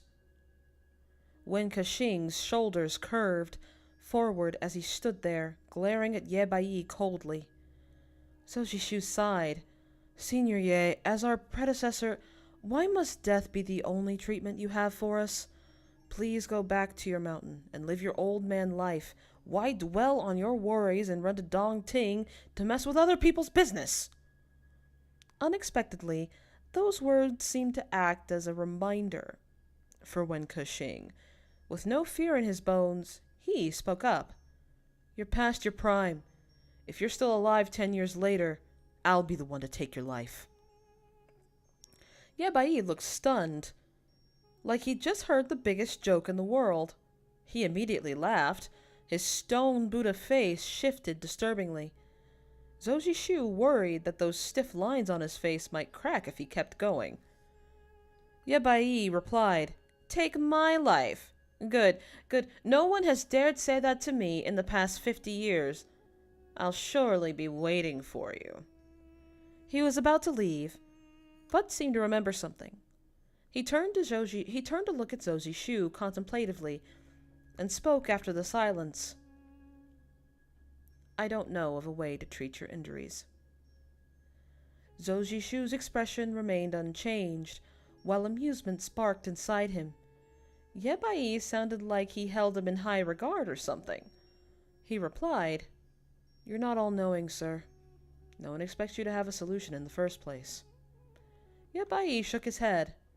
Your meridians have almost withered completely, almost like an ancient tree without roots. Even if removing the poison inside you won't help, in fact, channeling more energy into you will break your dying meridians, and you can only perish.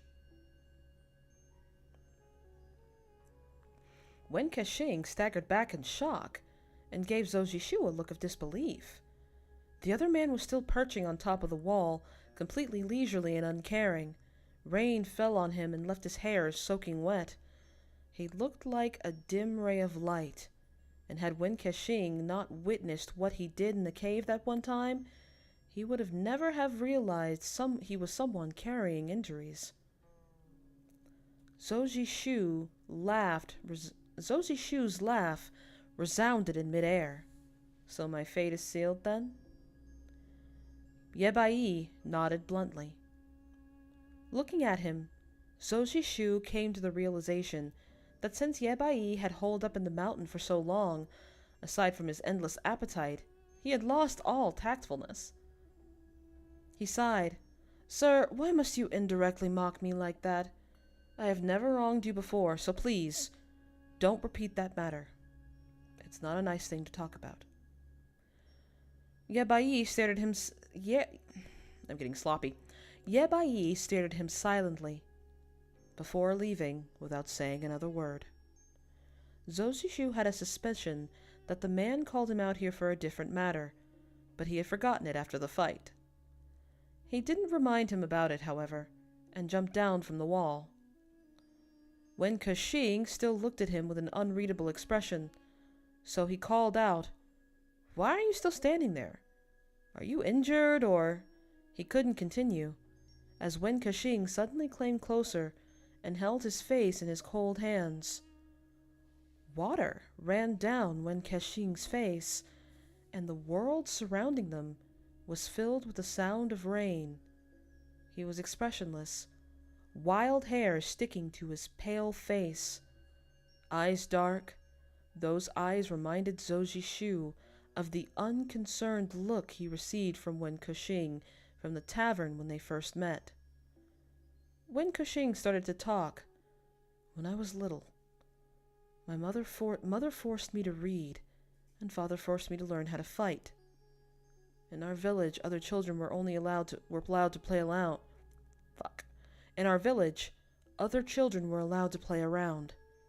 Only I wasn't. I had to stay inside, to read and practice with my sword, and could only go outside when the sky was dark. When I was excited to join others, those kids were already called home by their parents to dinner." Zhou Zishu felt like the current position was a bit weird, so he tilted his head in an attempt to break out of his grip. But when he saw Wen Kexing's dazed look, the rain clung to his eyelashes.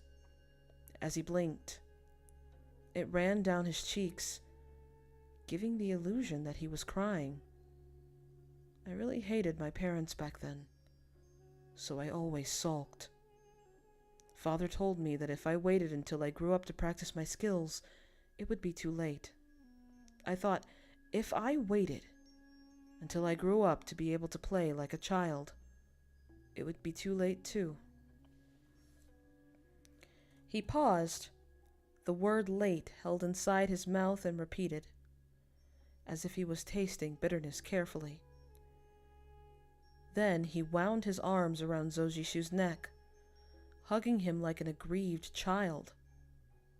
Zhou Zishu sighed. Wen Kexing wasn't the only one to have tasted the bitterness of that word. Which is why he is trying to relate to you. Then Wen Kexing let go and asked, "Your injuries can't be treated?" Zhou Zishu shook his head and smiled self-mockingly. Wen Kexing, after falling into silence, asked again, How many years do you have left?" Zhou Zishu calculated. "Around 2 to 3 years." Wen Kexing burst out laughing. Zhou Zishu felt like something was amiss with the attitude.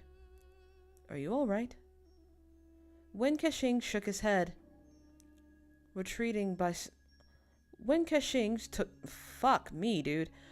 Kexing shook his head, retreating step by step. "Throughout my life, I can't ever have fun when I want to. When I grew up a little, I wanted to study under my parents, but they were no longer there. Say, do you think I was born in the wrong time?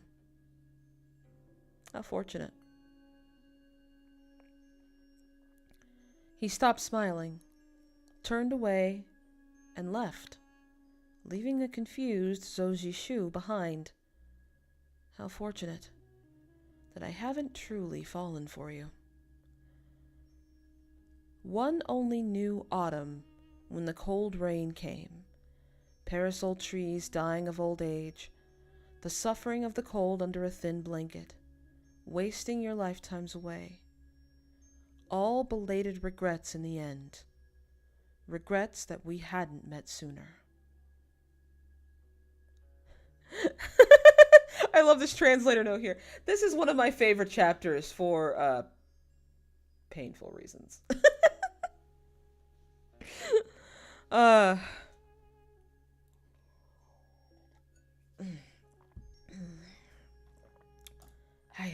Chapter 30.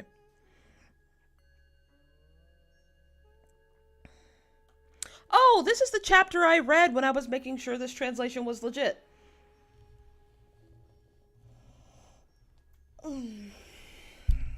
Ah, jeez. I'm sorry. I keep knocking around my head. my microphone. Everything is sore today. I'm so sorry. Let me take my heating pad. And then I'm gonna put it...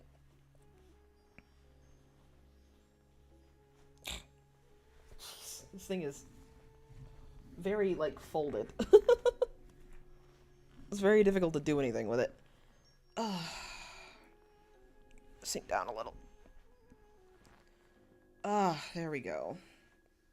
Much better. My shoulder still kind of hurts, but that feels much better. So now you get to see this giant thing behind me.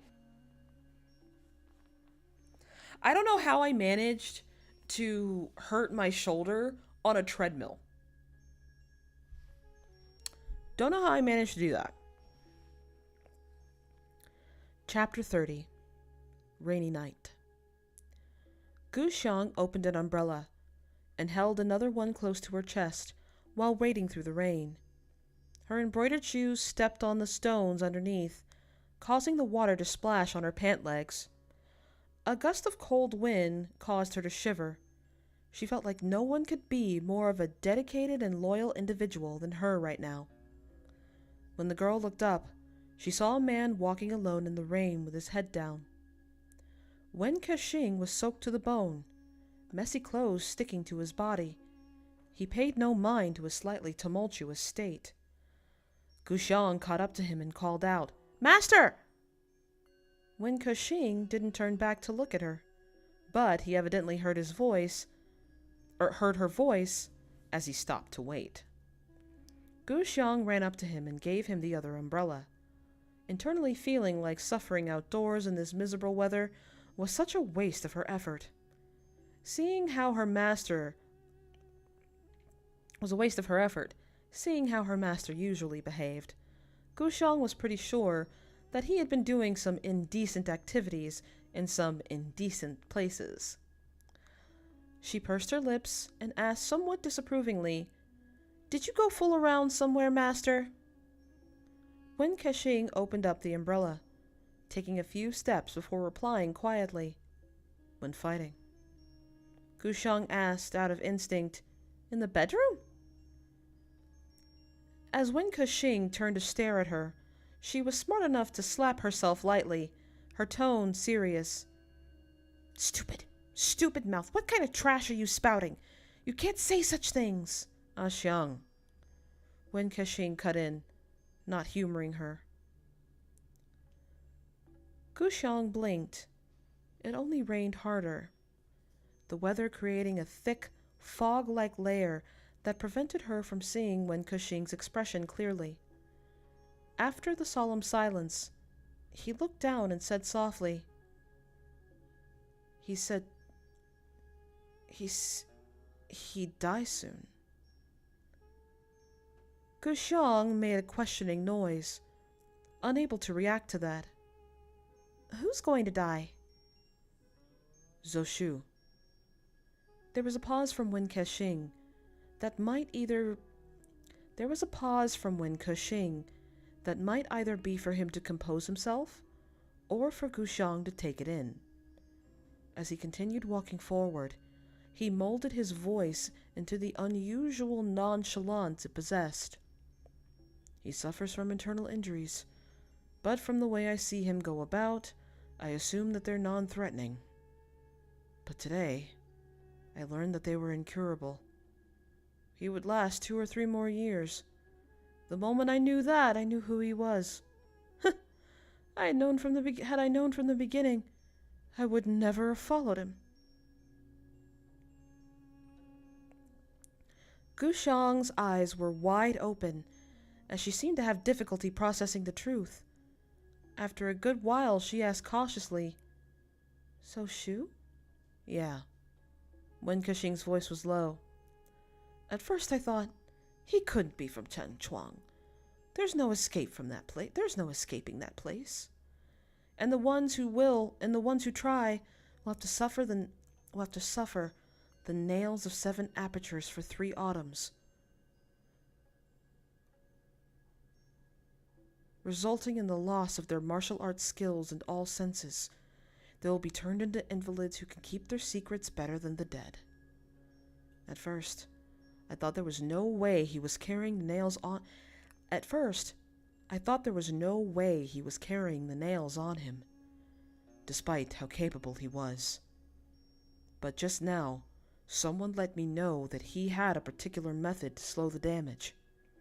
But nonetheless, he wouldn't survive for more than 3 years. This was the first time Gu Xiang had ever heard about this. She barely breathed while listening to him. At that, she asked, "Master, how do you know all this?" Me? Wen Kexing let out a strange laugh. "Do you think I can survive until now if I don't know more than I should?" After a short silence, Gu Xiang continued, "Then that Zhou Shu, he... I met someone who escaped from Tianchuang once." A pause. "There has never been someone who can evade the fate of turning catatonic. But he can. From it, I can guess his rank was Great Butler at the very least. He might have been the former leader even." Gu Xiang was surprised.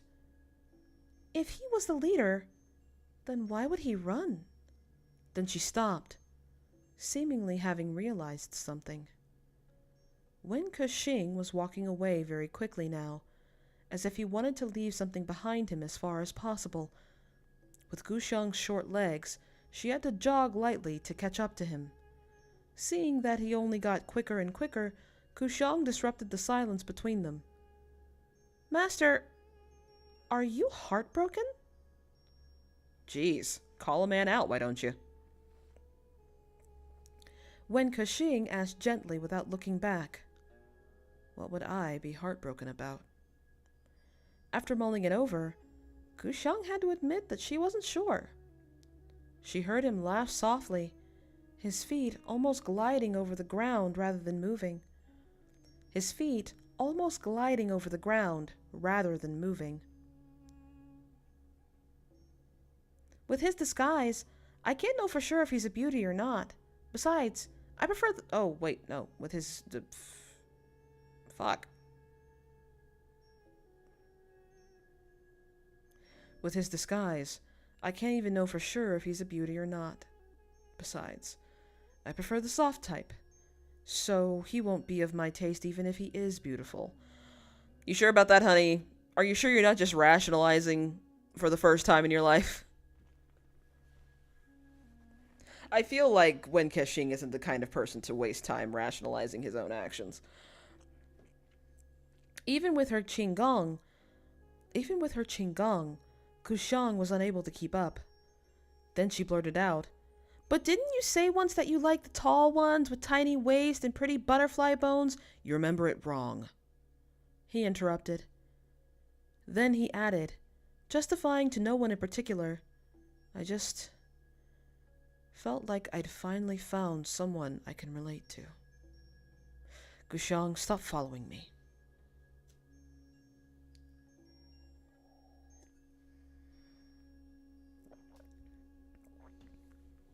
"Huh?"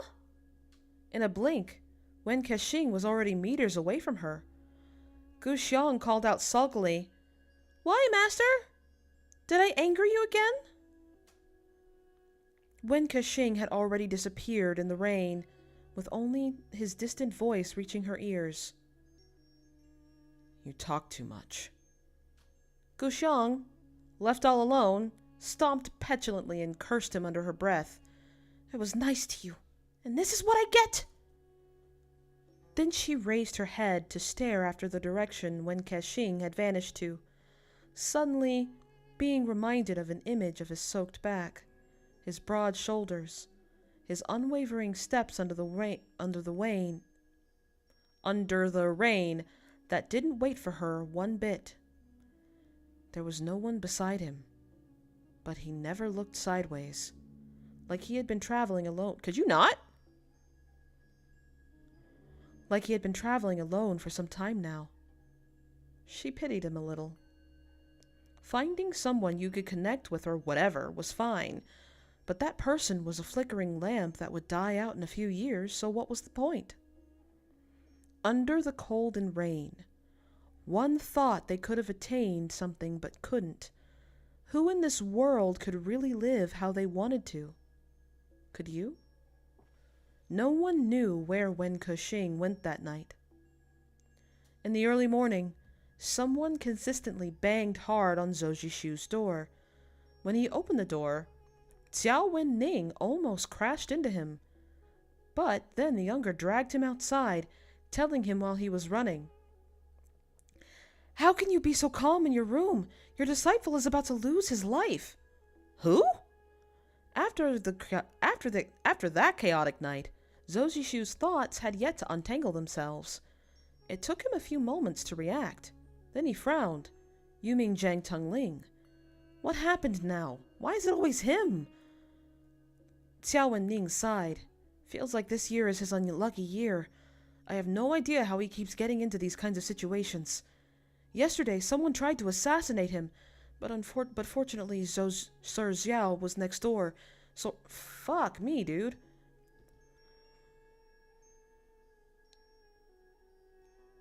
Yesterday, he tried to assassinate him, but fortunately, Sir Xiao was next door. Sir Xiao next door was alerted and they managed to capture the person responsible. Unfortunately, though, that man was on a suicide mission, and he poisoned himself the moment he was caught. Say, Xiao Wenning paused, suspicions creeping in. He thought back to what his senior Uncle Mo Huaikong told him earlier this morning. Among all of the big names that gathered here in Dongting, who was so determined to mess up the life of a kid who was not all that bright. Rather than trying to finish the job, it would be more likely the motive was to cover up something. Even with his simple mind, Xiao Wenning could sense that something was amiss. There was something wrong in the atmosphere. It was repressed by Gao Chang's side. It was repressed by Gao Chang's side for the time being, but doubts and theories spread like a plague. What exactly was the lapis armor? By the time Zhou Jishu arrived, Zhang Chengling and Zhao Jing's rooms were already surrounded by a large crowd.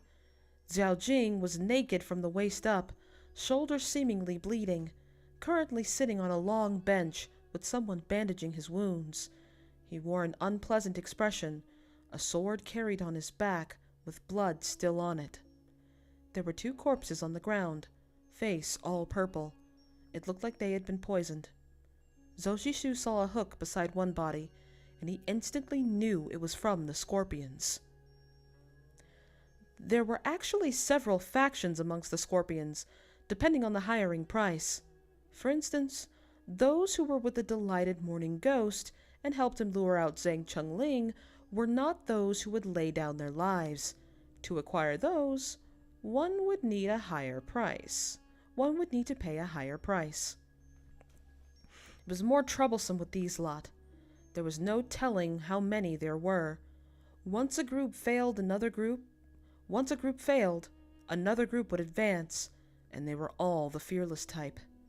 If they succeeded, they got paid handsomely.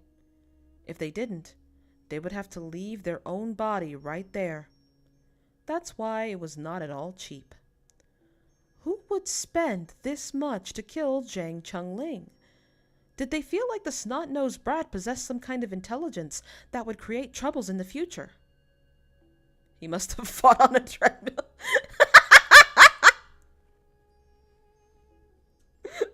You get him a heating pad. Get him a Publix brand heating pad.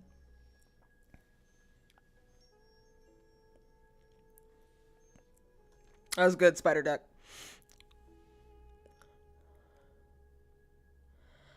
A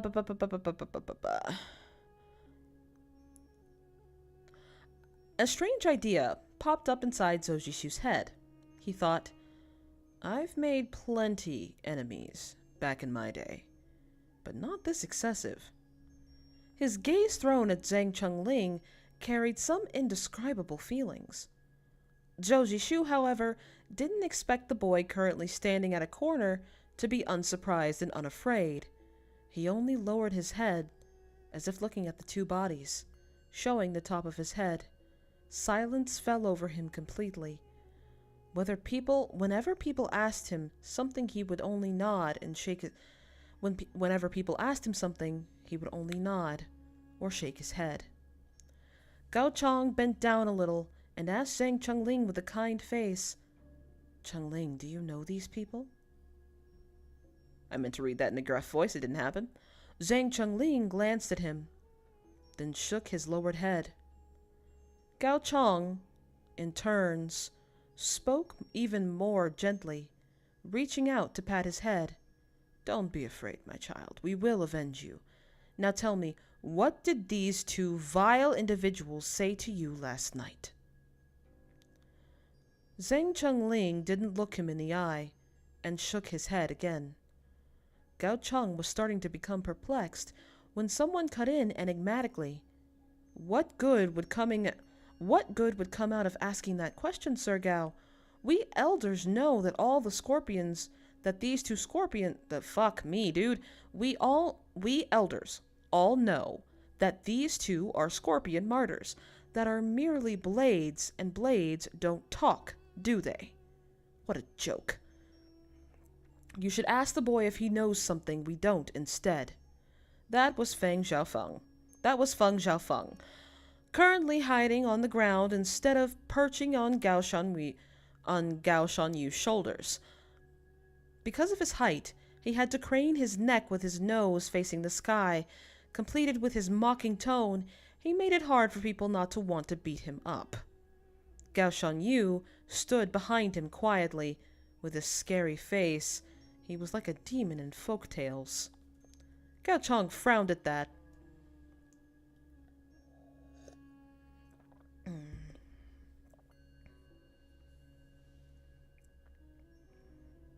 Zhao Jing, on the other hand, discarded all manners as he stood up, pointed at Feng Xiaofeng and shouted, "You despicable dwarf! How can your conscience lead you— fuck. I'm getting confused now, sorry. How can your conscience let you say those words?" Feng Xiaofeng scoffed.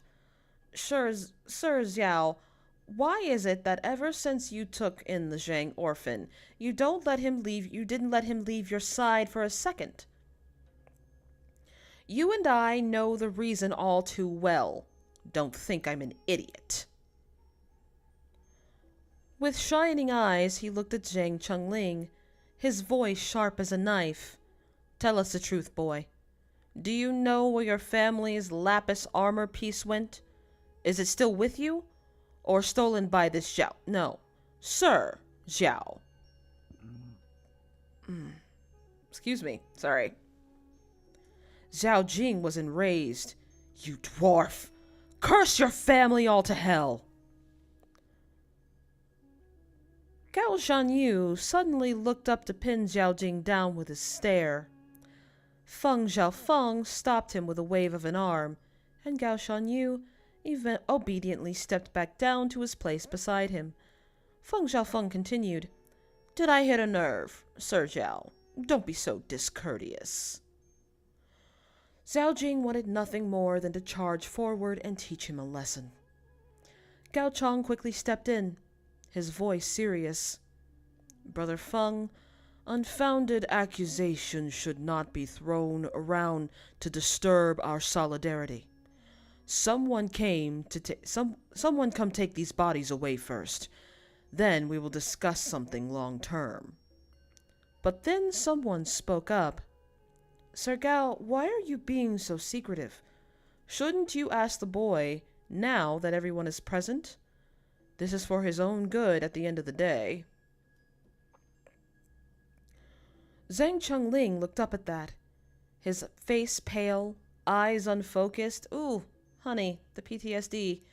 He felt like everyone was staring up at him, gossiping about him, forcing him to give an explanation, but he truly knew nothing. Zhou Zishu, who was used to blending in the crowd without anyone noticing, felt a surge of anger when he saw Zhang Chunling's empty expression. He wanted to push at everyone, then drag the young boy far away from all this filth. But that was not something Zhou Zishu would do, wasn't it?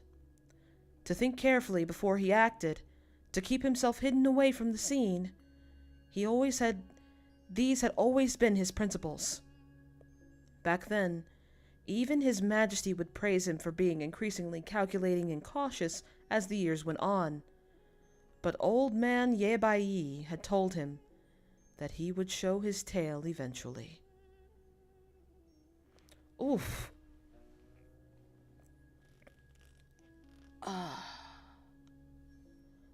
There we go. Oof. Whew. Okay, so there are a couple things that have been changed. And I see why the show did it. Because it only had 30 episodes to work with. So I see why the show did it. I know, right? Like, I feel like... So in my mind, now that we're at chapter 30, I feel like Zhou Zishu and Zhou Zishu, even though he says that Wen Kexing annoys him, I feel like Zhou Zishu does actually think of him as a friend, because I feel like Zhou Zishu would be able to get rid of him if he really wanted to be able to get rid of him. And actually, no, he has said so several times. But he kind of likes having him around. And it's a little more subtle than it is in the show, because in the show, it has to be like, no, they're friends now. They're buds. And I feel like in the book, it's a little bit harder to come by. Like, Wen Kexing has to really earn it, especially, and I think that line that they crossed was, during the campfire scene. Just like it was in the book. Just like it was in the show.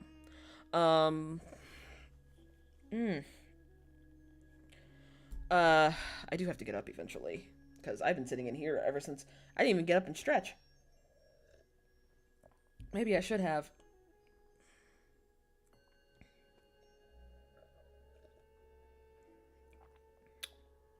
But we still have a ton to go.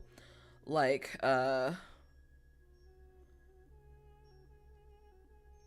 yeah, from chapter 61 on, and I believe there are more chapters other than past 61, so we're barely halfway through, and we're not even to part 3 yet.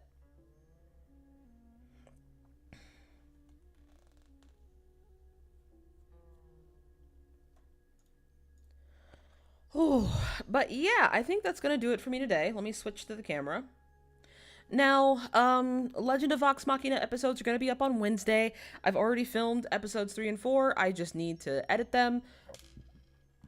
There should be a consistent uploading schedule this month. I don't really have a reason to fall off. Unless something catastrophic happens, and Lord Will and the Creek don't rise, it won't. Let me switch back to the fun music. Where is it? There it is.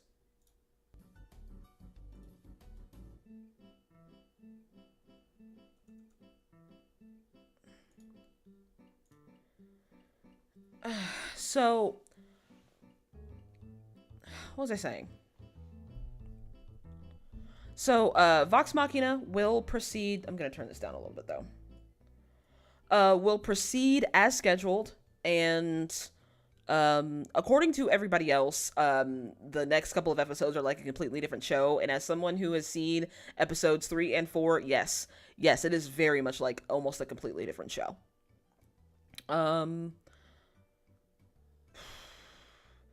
Nirvana and Fire, I'm probably going to do another read aloud stream at the end of the week, because